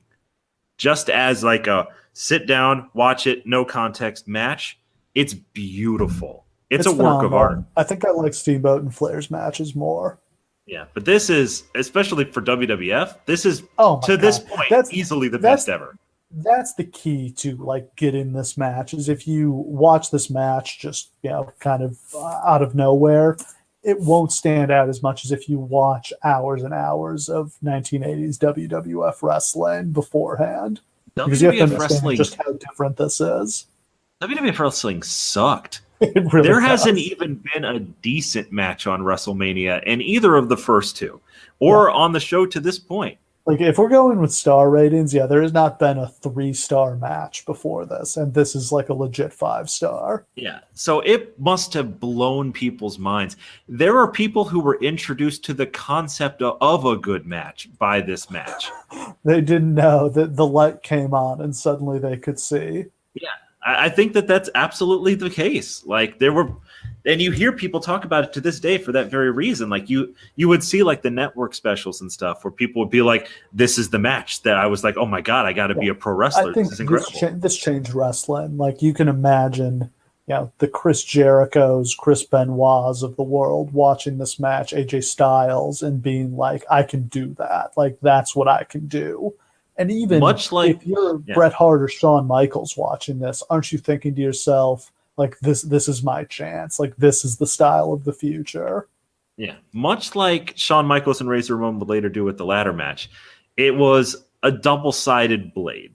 Like it's on one hand, it's inspiring people with this new and innovative way to kind of approach wrestling and apply it to yourself and be the kind of way that you want to be. On the other hand, you get a whole generation of people who think that this is what a good match is, irregardless of the characters involved, storylines involved. A good match equals chain wrestling, pin attempts, high spots. End of story. And it's like, all right, but there's more. And I do think that has plagued independent wrestling and young wrestlers for basically all the years since then. Wrestling changed with these matches. That's interesting. So if you were the agent for this match and you were helping them lay it out, would you have been like, no, like more punching, fewer roll-ups? The problem is Steamboat didn't have a good punch. That's not what he did. Yeah. Well, he could throw karate chops instead. Yeah. And I think that's like when we talk about what limited Steamboat from becoming like a next level star, I think you can see it here. Like he doesn't have the ability to do babyface fire. Yeah. That's not what he does. One of the great technicians. I mean, just like we've said, nobody's smoother than Ricky Steamboat. Nobody can do an arm drag like Ricky Steamboat can. Absolutely. I think ultimately he was so good at being like a mid-card Intercontinental level babyface that he rose above that level many times just because of how good he was at it. But that's all he was, because he just didn't have that side to him, that like charismatic fire. And you have to have that to rise higher than this. Yeah. I mean, he has a brief run with the NWA title in '89. And I can't wait till we cover some of those Flair Steamboat matches, because the matches are phenomenal, but the storyline sucks in my opinion. Yeah. Kind of similar to this, actually, in that like they were trying to cast Steamboat as like, oh, he's the common man. And it's like, okay, Ricky Steamboat is like a martial arts technician built like a Greek god. No, he's not the common man. Exactly. Like, what do you like? They're bringing out his wife in a dress that costs as much as the rent most of the fans are paying for the month. Like, yeah. It's one of those all-time, like, I guess I get why they wanted to do this, because they're just trying to recreate like Flair and Dusty, but Ricky Steamboat isn't Dusty Rhodes. He's different. He's awesome too, but he's totally different. Yeah. And like I'm sure they were just trying to figure out some way to get the kind of unique charisma that he did have to like connect with the fans a little bit, but it just look, I know it sounds like I'm shitting on this match. I hope that you guys don't take that away. This is a work of art. This is beautiful. To this day, I can sit and watch this match 3 times in a row. It is gorgeous. The use of George the Animal Steel on the side to like. And I love that this is a year-long storyline with Steel that's coming back here, that he's been involved with Savage for all this time now. And Steel kind of uses Steamboat to get his revenge on Savage, because Steel could just never quite beat him. He'll never beat Randy Savage. He knows he can't ever do it. But Ricky Steamboat in his prime, this amazing athlete, can. Absolutely. And like that really comes through in a great way. And there's just a lot here to love. Absolutely, unequivocally love. So please don't take away from this that I hate this match. Oh my God, this is such a great match. Yeah. It's just not what people thought it was for a very long time. Savage and Elizabeth are out first. Then Steamboat comes out. His music sounded dubbed to me on the network. I think he may have still been using his Alan Parsons Project theme at this point. I think so, yeah. Which is Awesome wrestling entrance theme. Yep. Um, Crowd's buzzing. It's a hot feud, and they know they're getting a great match here. Savage misses a charge, and he hits the buckle hard. Steamboat works the arm, but then Savage catches him with an elbow, throws him over the top rope to the floor. Savage with a knee drop across the throat, but Steamboat takes over. Savage gets caught in the rope, and Steamboat beats on him. Pace just never slows down. It's fantastic. Steamboat keeps taking Savage down and getting 2 counts. Savage tries to throw Steamboat out, but he skins the cat, but then gets clotheslined over the top. Savage falls into the floor, knocks Steamboat over the railing into the crowd. He would be counted out, but Steele carries him into the ring. Jesse loses his shit over this. And I mean, much like all the best Jesse stuff, for good He's reason, got a man. point. Yeah, he's got a goddamn point. That's fucked up. Back in the ring, Savage hits another axe handle. We get the great clothesline move where I always love when he does this. Savage grabs the guy, runs, jumps over the top rope, and hot shots their throat across the top rope.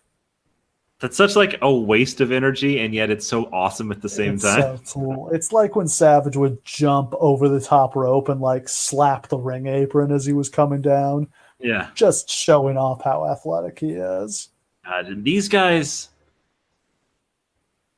just watching this match is kind of a repudiation of the idea that wrestlers aren't athletes, because this is one of the most athletic matches you'll ever see. These guys, imagine the level of fitness required here.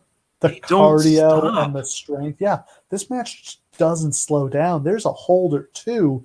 But what I love is even when somebody gets a hold, like the other guy's trying to fight out of it. They're struggling even while they're on the mat. It's not just, I'm going to put you in a headlock and sit on it for a couple minutes so we can get our wind. And there are other matches in this style now, obviously influenced by this match and the kind of style that it created. But I need you to understand the difference, because a lot of the matches that are kind of more choreographed today, between like people doing like quick transitions and chain wrestling and stuff, they pre-plan that out step for step in the back, or they rehearse it. And like there's an actual plan to it, an event. Yeah, I mean, Savage always planned his matches out move for move. Yeah. And there's a reason for that. Like, you can't do this otherwise. No, because you have to slow down and figure out what you were going to do next. But yeah, I remember hearing it was like Regal and Austin. Somehow this came up. I think they were just talking about like best matches ever. And they mentioned this one. And then Regal's like, yeah, but then I talked to Steamboat about it and I just couldn't look at it the same way again. And I'm like, shit, did somebody die with this match getting made? And it's like, no, he means it's because they planned the match out hold for hold. And, you know, he doesn't think that's real wrestling when you do it that way. And that's another way that this match influenced everybody, like we said, is that was what Savage did. And that's why Savage's matches were noticeably better than everyone else's from the time period. But that was Savage doing it. Not everybody who does it gets as much soul out of his matches as he does. Yeah. Savage with a vertical suplex. Steamboat kicks out, but the kickouts are noticeably weaker than they were. A gourd buster by Savage gets 2.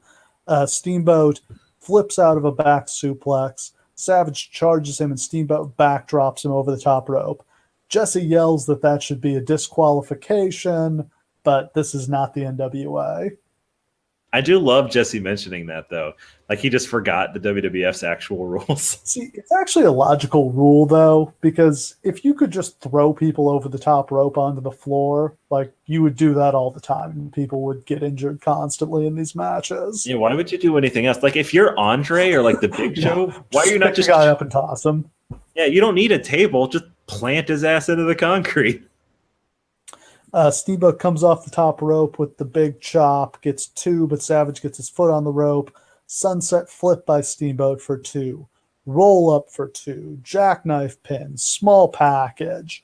So many 2 counts. This is every match today is 1, 2, no. Nobody did this back then. Yeah. This is like even a greater extension of like the NWA style, where like they did stuff like this. But even they weren't necessarily doing this on this to this degree at the time. This is the first time somebody just took it to the logical extreme. Well, 2 counts are good, so let's do 17 of them. And here's the thing. The fans, who have also never really seen this style before, pop for every single near fall.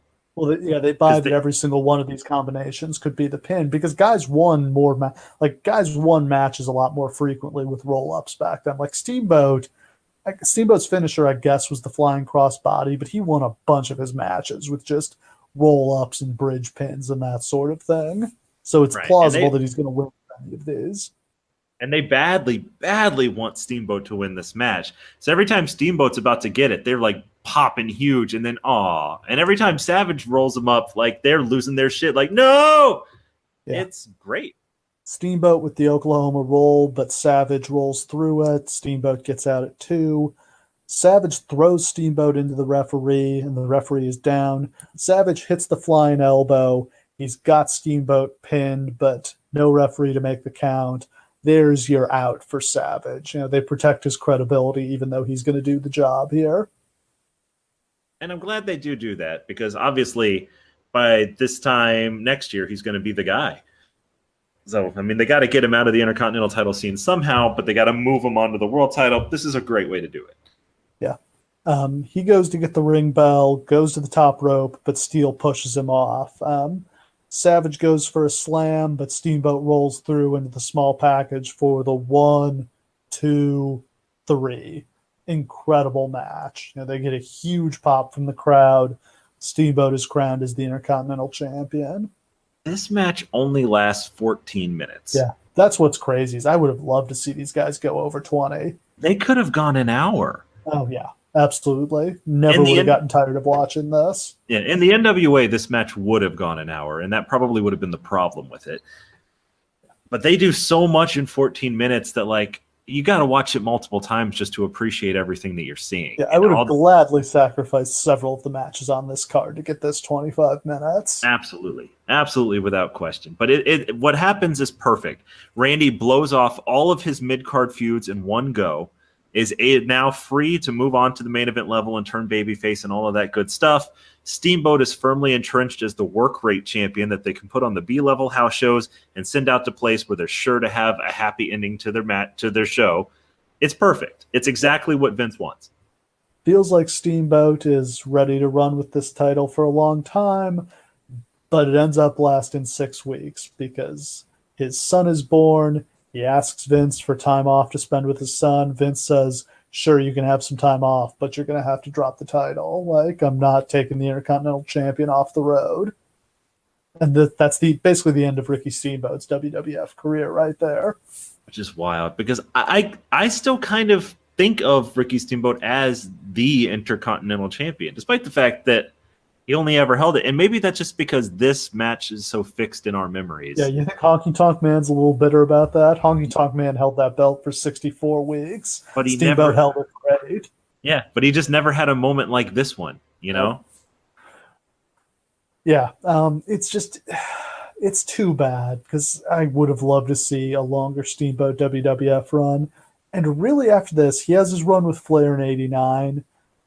He goes back to the WWF in 90 or 91, has that stupid run as the Dragon, and then by the time he goes back to WCW, he's kind of past it, and then he has his back injury and he's done. Just a great career, but yeah, could have been a lot more, unfortunately. Unfortunately, yeah. Like I really, really think that Steamboat could have been kind of the definitive guy with that title. He was literally the picture perfect, exactly perfect Intercontinental Champion that they wanted. It just wrong time, wrong place. Yeah. And we'll get to kind of Honky Tonk Man's Intercontinental title run and the fallout from that with WrestleMania 4 next week. Yep. Mean Gene goes back. We go backstage. Mean Gene interviews Jake Roberts and celebrity guest Alice Cooper. So there's still celebrities on this show, but not in as prominent of roles. No celebrities wrestling. They're more in the background. They just don't need celebrities the way they did the first couple times. And like that's a key part of this is that they just don't need them. Yeah. Like this is the first time that wrestling is big enough, or WWF is big enough to kind of go it on its own. Yeah, as Vince would say, we don't need celebrities. Our wrestlers are the celebrities now. Yeah. Yeah. So this is Jake the Snake Roberts against the Honky Tonk Man. I think this was Jake's face turn when Honky Tonk Man blasted him with the guitar? I think so, yeah. I think it was kind of a double turn too, because they brought Vince thought Honky Tonk Man was a baby face. Fucking Vince would think that. 1987, and he's already 30 years behind the times. It's amazing. Oh my god. The fact that he made it here is... Vince thought the fucking Elvis impersonator was going to be a babyface in 1987. Because that's what Vince wanted to see. Yes. Yeah, so the story is they were doing TV and they were taping TV, I think, up in Calgary, where he had a long run in the Stampede territory as a heel. And, like, Honky warns Vince, like, you sent me out there, they're gonna boo me, and Vince doesn't buy it. And then he just gets shit on. Like, people are throwing stuff at him, and they kind of keep at the heel thing, the babyface thing, for a couple weeks, and then kind of give it up and turn him heel, and he ends up being one of the great heels of the era. Oh my god. I mean, good on Honky for seeing that coming. But goddamn, that's just one of those stories that make you wonder how the fuck Vince ever made it to this point. Yeah, so of course this match was set up when Honky blasted Jake with a guitar on the snake pit. This is kind of the famous non-gimmicked guitar. It was such a flimsy guitar, they didn't think they needed to gimmick it. Unfortunately, it turned out it had steel bars inside of it because it was so flimsy. Oh. Yeah, it's brutal when you see Jake get hit with this thing. Like, looking closely, you can actually see the metal inside of it, and Honky just wails on him with it. You can just see, like, his spine compress, and then he, like, folds up and falls over like jello. It's disturbing. Yeah. I don't know if this was the beginning of Jake's drug problems, but I'm sure it contributed to it. I think Honky owes him a few paychecks. Yeah. Honky would disagree, if you can believe that. Oh, yeah, I bet he would. Honky sadly does not have his classic entrance music yet. He's got some other rock and roll song. It's just not the same without the long sideburns and his hair slicked back. I got my long sideburns and my hair slicked back. Coming to your town in a pink Cadillac. He's the honky tonk man. He's the honky tonk man. That's a great song. It's so catchy and so hateable. I heard a story. It was one of those situations where they have a house show and, like, the entire crew was on a bus stuck in traffic, and the only guy who's at the arena is Honky Tonk Man. So they just send him out there for the first 30 minutes of the show to dance and sing. And he finishes and he leaves and he comes back out and he's like, "You people want an encore? Let's do it." Yeah. Kills 30 to 45 minutes until the rest of the crew can get there. God, that's genius. Yeah. Jake jumps Honky before the bell. We're going. Honky just keeps powdering in classic Honky fashion. He takes over after Jimmy Hart distracts Jake. Jake makes his comeback, signals for the DDT, but Jimmy Hart grabs his leg. Honky gets the roll up and gets the 1, 2, 3, and this is just a stunning upset. It really only seemed to happen to Jake, where in these big moments where he was supposed to get a big win, he'd always do the job. And maybe it's just because Jake didn't really care. It feels like Jake never beat anybody in his entire career, but he didn't need to. Yeah, Jake's a little bit bulletproof in the way that kind of Jericho would prove to be later, where it didn't really matter if he got wins, but it still felt weird that he never, ever won. I'm trying to think. Does Jake Roberts ever actually win a match at Wrestle? Like, beat George Wells the year before this, but after this, it's like goes to a draw with Rude at 4, beats Andre by DQ at 5, gets counted out against DiBiase at 6. He wins the blindfold match against Martel at 7. That's kind of his lone proper WrestleMania victory. Man. Yeah, it's just, he didn't need titles. He didn't need to win his big matches. He was always going to stay over because nobody could cut a promo like him. That's true. Jake chases off Honky. Cooper and Jake jump Jimmy Hart. They let Damian loose. Cooper gets a hold of him and, like, seems confused by what he's supposed to do next. So Jake seemingly gets annoyed and kind of rips the snake away from him. Like, I'm sure that they kind of rehearsed it in that moment, but just just kind of put yourself in Alice Cooper's shoes for a second. Like, you're in front of 80,000 people, and you're holding a fucking snake, and you're like, what was that again? Yeah, it seems like I've had a recurring nightmare about that situation. Yeah. And just like a testy wrestler is across the ring from you tapping his foot, and you're like, Jake Roberts is a huge guy, which we seem to forget, but Jake Roberts is like 6'5", 260. Pretty intimidating. Jake had the best gimmick too, because when he started getting into shape, Vince told him not to. Yeah, that was the best thing. It's like, hey, don't ever cut your mullet, don't ever shave your mustache, don't ever wear we good want stuff. You to be fat and grimy. Even don't shower after your matches. Just go home. Keep the snake in a fucking burlap sack like you're homeless. A pretty good deal. Yeah, it's pretty good. Okay. We're way into this show now. We've had 10 matches, and somehow we've got one more before the main event. The biggest afterthought in WWF history. Gene announces the attendance is 93,173. Gorilla and Jesse ask, did they count us? I think they counted each of them about 2,000 times. Yep, I think so too. Then we've got the Killer Bees against the Iron Sheik and Nikolai Volkov, seemingly the beginning of the feud between the Sheik and that no-good motherfucker, Brian Blair. This match... Does this have to... Like, why? Can we just get to the main event already? I think this is the beginning... I don't know if it's officially is, but this feels like the beginning of the cool-down match before the main event. Like, that's a WrestleMania staple that persists to this day. You can't just go hot, hot, hot, hot, hot, and then directly into the main event. You got to give them a chance to take a piss before the big show. You got to get them to cool down so that they can heat back up for Hulk. You can't just... Because if they get exhausted and then the main event comes, they won't enjoy it the same way. Like, that's wrestling booking 101, but that means that you've always got to have a stupid-ass match sandwiched in between greatness. Yeah, and this is a pretty stupid-ass match. Yeah, it's as stupid-ass as it gets. Volkov goes to sing the Soviet anthem, but he's interrupted by Hacksaw Jim Duggan. This is Duggan's first pay-per-view appearance. He's supposed to get a monster push, but 6 weeks after this, he and Sheik get busted riding together on the Jersey Turnpike with cocaine in the car.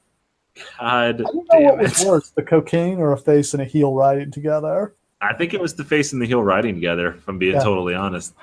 It did lead them to implement drug testing, but yeah, Duggan gets fired, but brought back within a year, but never gets quite the huge push I think they were going to give him. Still ends up being a big star, but they had real big plans for him. Yeah, I mean, I think maybe they were thinking about kind of moving away from true American patriot Hulk Hogan. That's what his whole gimmick is. But they still wanted that guy, and Jim Duggan was born to be that guy. He's just a walking American flag. So that's what Vince has always wanted. And he was probably pretty pissed that it got taken away from him. It's a standard tag match for a few minutes, and then Duggan gets in and hits Sheik with the 2x4, and like the crowd is angry, and like the announcers are just kind of deflated by this. Like Gorilla doesn't even really defend it. And if Gorilla's not defending you, like, what is there? No, you really crossed a line.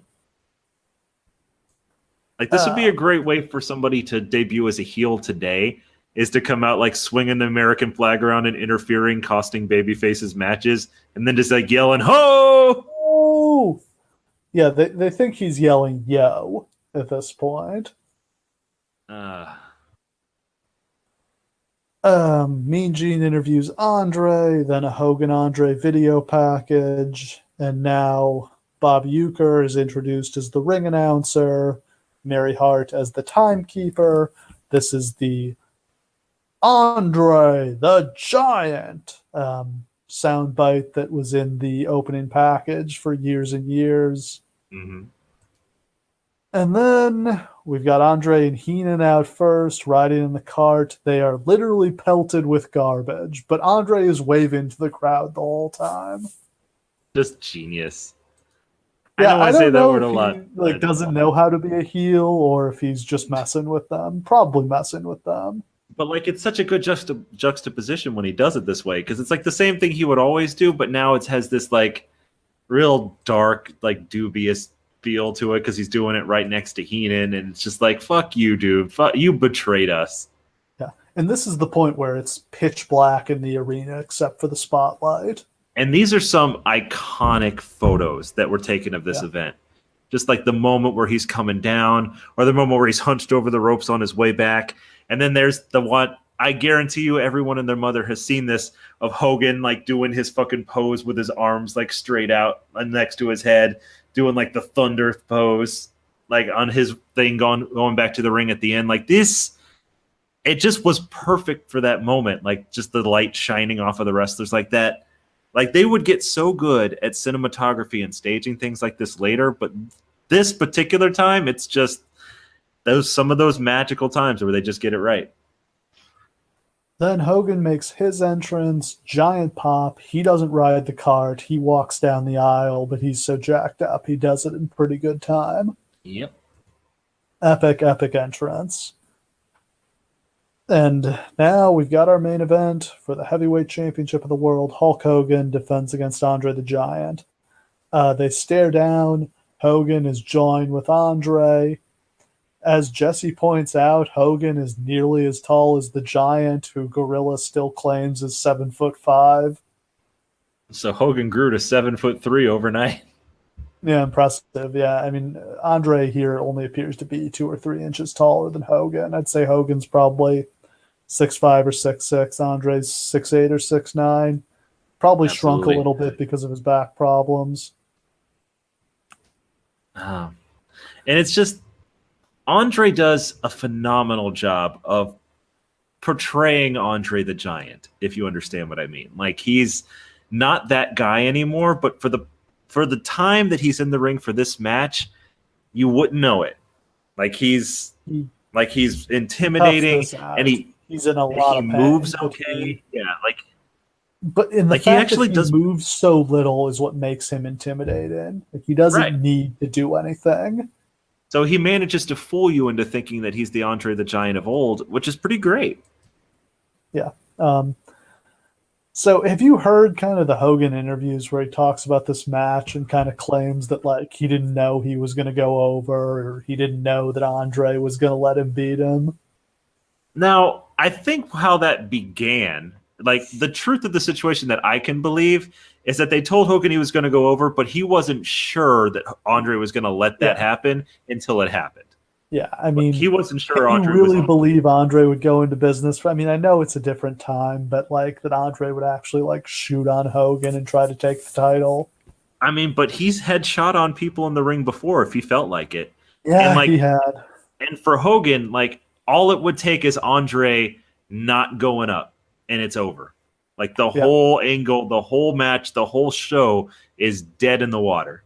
Which is ironically how this match starts. Hogan tries to slam him and can't do it.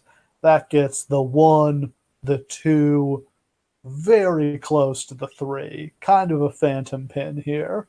Yeah, I just love the idea that they got a near fall out of a failed body slam. But doesn't it, I mean, just right off the bat, doesn't it establish how dangerous Andre is? Like, he almost pinned Hogan by falling on him. Yeah. And that was the purpose of the entire match. It's like Hogan doesn't get any real offense in at all in this match. He really doesn't.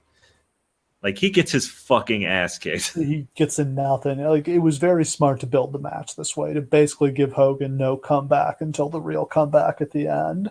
Yeah. I mean, it protects Andre, because really Andre falls to the most lethal combination in all of wrestling. The axe bomber and the fucking leg drop. The axe bomber. The greatest name for the crappiest move in wrestling history. Andre just dominates. He slams Hogan with absolutely no problem. He walks over him, which I've always loved as a heel big guy move. Hogan starts his comeback, but Andre boots him. Doesn't really hit the jaw, kind of hits him in the stomach. Andre gets the bear hug. Hogan fights out. He charges, but just gets chopped to the mat. Andre's just kicking his ass. But like, and this is the thing. It's like we've talked before. Hulk Hogan's magic is in his selling and his babyface fire. So that's the perfect way for this match to go. It's because Hogan just keeps coming up and keeps trying to chop him down. And every single time he tries, Andre just slaps him down like it's nothing, but he keeps coming back. And that's what makes this a compelling match, is that every time he gets back up off the mat and attacks Andre again, the crowd goes a little bit more insane and a little bit more insane and a little bit more. Yeah, the crowd starts getting antsy at some point. It's just kind of like, come on, Hulk, come on. We know you can do it. Right. They go to the floor. Andre goes for a headbutt but misses and hits the ring post, and he's hurt for the first time in the match, and he hurt himself. Naturally. Hogan throws up the mats and, like an idiot, tries to pile drive Andre. That, of course, is not going to work. Andre proceeds to backdrop Hogan, and it's pretty rough. Like, he gets Hogan about halfway up, and Hogan just kind of rolls off his back. Yeah, Andre just doesn't have any upper body strength at this point. And you kind of notice in the match that he was able to slam Hogan. And I think Hogan did like 95% of the work on that. Yeah. Yeah, I mean, you can just see Andre's in agony. I mean, it really reminds me of Shawn Michaels in the WrestleMania 14 match. Yeah, exactly. There are points where you can see he's leaning on the ropes just for support. Hey, he's fucked up. It's amazing he wrestled another 5 years after this. Just try to understand the generosity of this moment that we're about to talk about from Andre the Giant's perspective. For 20 years, he's been establishing a rub that he's eventually going to give to somebody, or not. Like, he doesn't have to give it to anybody. He is the most credible person in wrestling history to this point, an unbeatable monster. That is in a rub like no one has ever had to offer in the history of professional wrestling. He is in unbelievable pain. He is not Hulk Hogan's best friend or biggest fan. But in this moment, Andre the Giant is going to go out there and wrestle a 12-minute match and put over Hulk Hogan clean. It may be the most generous act in wrestling history. Yeah. So they go back into the ring.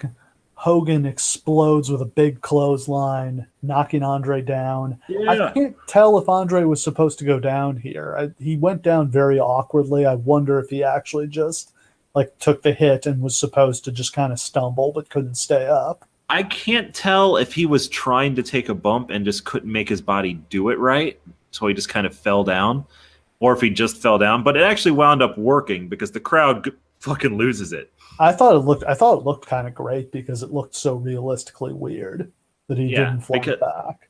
If he had just flat backed, it would have actually felt a little weird because, why would Andre the Giant fucking flat back for anything? No way did he hit him that hard, but hit him hard enough to jar him, and he stumbles down. You can see. Exactly. And that's kind of cool because it's like he's chopping down the mountain. There's a weakness. Like, he's got an opportunity. Yeah.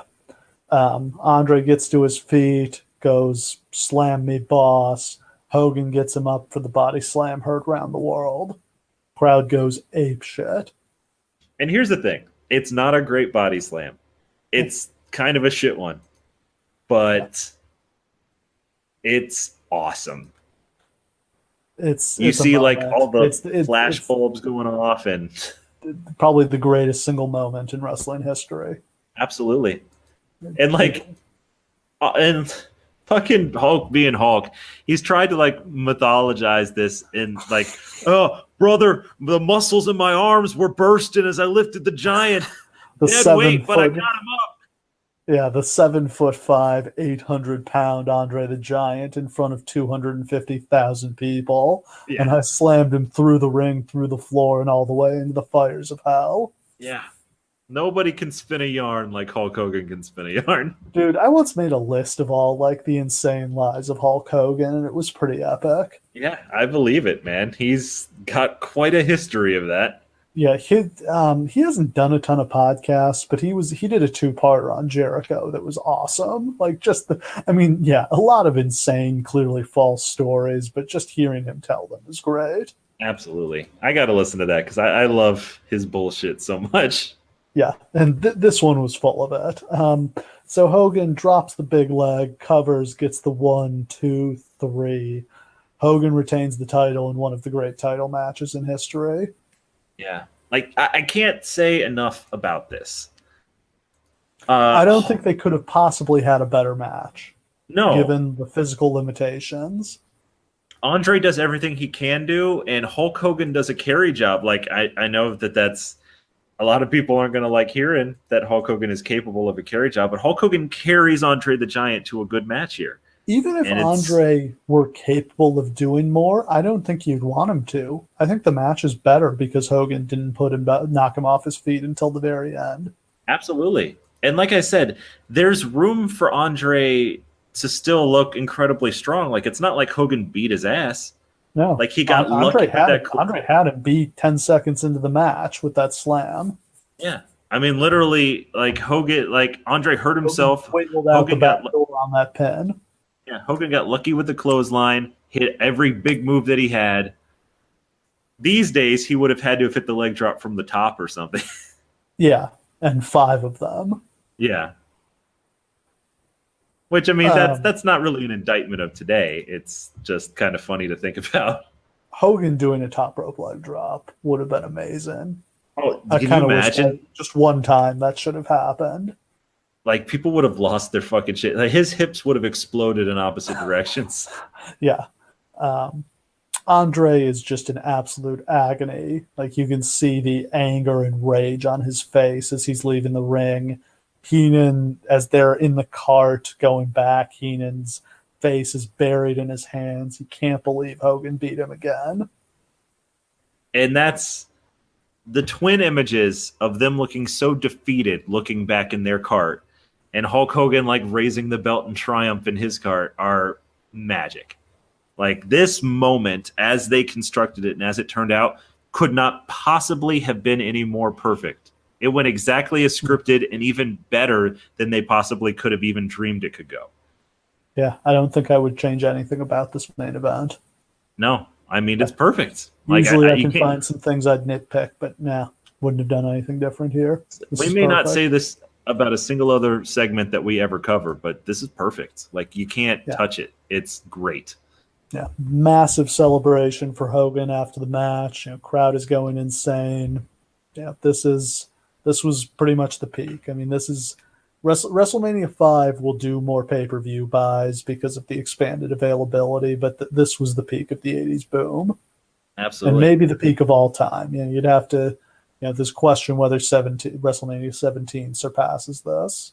There is a strong argument that this is the climax of professional wrestling as a thing. There's a very, very strong argument to be made for that everything was built more popular in America than this. Yeah. And that's incredible to think about. But, I mean, you can make that argument, and it's hard to argue against. Like, 17's really the only other option. We're clearly past it now, unless something's going to come up that's something way different. Would really have to change right now. I think with just the landscape of how it works now, I don't think it's possible. I think that you'll it's never such be in a more front diversified entertainment. Yeah, like entertainment's just different now. This is still back then in the 80s, this is 3 channels. Like, there's a lot fewer options of what you're going to watch. Yeah, just an awesome WrestleMania. Like, I love this show. I it's not my favorite, but it's my favorite of this era by a pretty wide margin. Oh my God, yeah. Like, if you just want to watch one WrestleManias show to come are not so great. You can watch this show and just use it as a stand-in for the Hulk Hogan era in the 80s. Like, that's okay. Like, this show encompasses that in this entire period in a way that, like, you could just show it to anybody and just be like, this was the 80s in WWE. Here it is. Like, all of these people doing this. Yeah, great show. This is when WrestleMania kind of lives up to the hype and becomes the entertainment spectacle. And this is, I think, something they're still chasing. They haven't been able to quite recreate something this massive. They would finally do a bigger WrestleMania crowd with WrestleMania 32, but that was just nowhere near the same kind of spectacle. Do you think that it says something about the way that wrestling and the company has changed? Like, the only comparable WrestleMania to this is 17, right? And that, Yeah, I mean, I guess it depends on what you're talking. I mean, like, so there are some WrestleManias that did, over 1 million buys, but it's just it's 1 million buys is nowhere near as impressive, 20 years later when so many more people have access to pay-per-view. yeah, I guess maybe Roxina is the only other one, like from recent times, that you would put up close to this. But they end on a negative, like 17 ends on a negative note. Like the heel, like they Yeah, overbook it. they kill their business. We will get Like, to that, and I will rant for hours about how stupid that was. but can you imagine? Can you just imagine if like a heel had come out at the end of this and fucked with the moment? It would have been really dumb. I mean, I, that would be the temptation. And a lot of promoters would have done that because they would have been like, "Well, got to get some heat." and like, what a fucking disaster that would have been. Yeah. Um, and I don't know, maybe in a different world where Andre is healthy, you want to put the belt on Andre and give him a massive run, but that is not an option with the way he is physically at this point. Why do you think they? Well, okay, I'm going to answer my own question. I was going to say, why do you think they never put the belt on Andre? And I guess the answer is because you can never have him lose. Yeah, and Andre the Giant is an attraction, is the way the McMahons looked at it. He doesn't need a belt. And the other thing was, they did the key to protecting Andre's mystique was not to use him too much. That you would only book him in a town once a year. That you would lend him out to other territories because you didn't want to use him too much. You couldn't book him in the Garden every month, or people would get tired of him. And this is why the Big Show never became anywhere near the star that he could have been, because he was overexposed and used on TV and abused. They didn't protect the Big Show, even though he, was as big as Andre the Giant, was a more gifted athlete than Andre the Giant, was a much better talker than Andre, never became 1/10 the star that Andre did because they didn't protect him. Absolutely, that's a great point.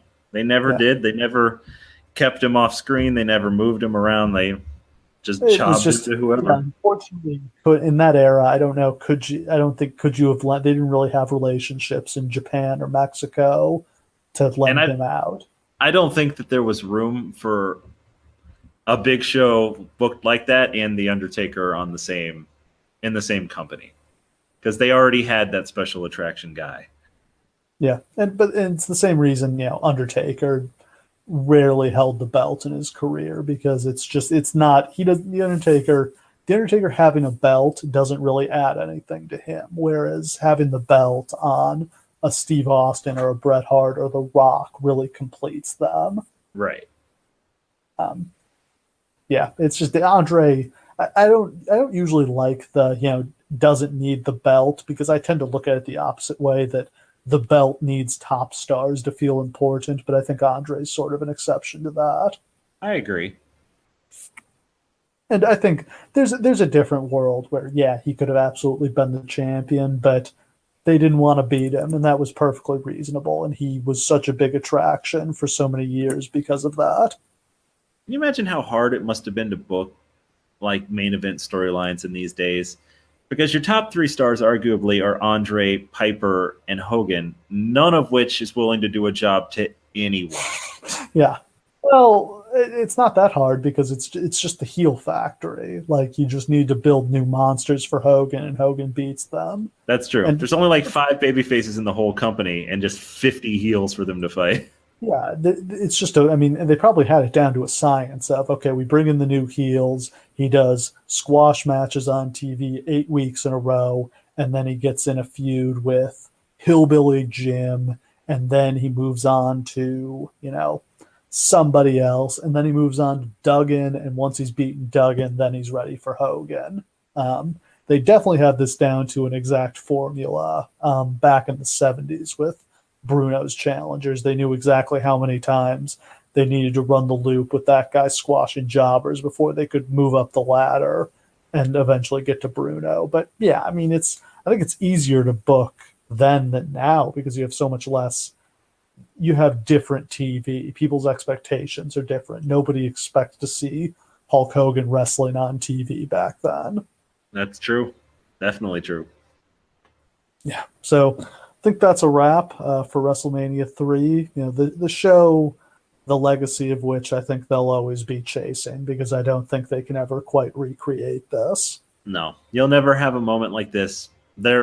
Wrestling existed in the United States for 80 years before this. It has existed for, what are we at, 30 years now since this? Just over 30. Yeah. We haven't had another moment like this before since. It's safe to say we probably never will. Yeah. Not to say that WrestleMania still won't be big, but yeah, just they can't quite do this. And next week we'll continue the march to WrestleMania with their attempt to do something completely different, as they would hold a tournament for the WWF Championship in Atlantic City, New Jersey. What are we going to talk about next week? The rematch of Andre and Hulk Hogan. That nobody really cared about. That was a total afterthought. A shittily booked tournament that made no sense. Yeah. A very strange show on the whole. Just a total misfire in my mind.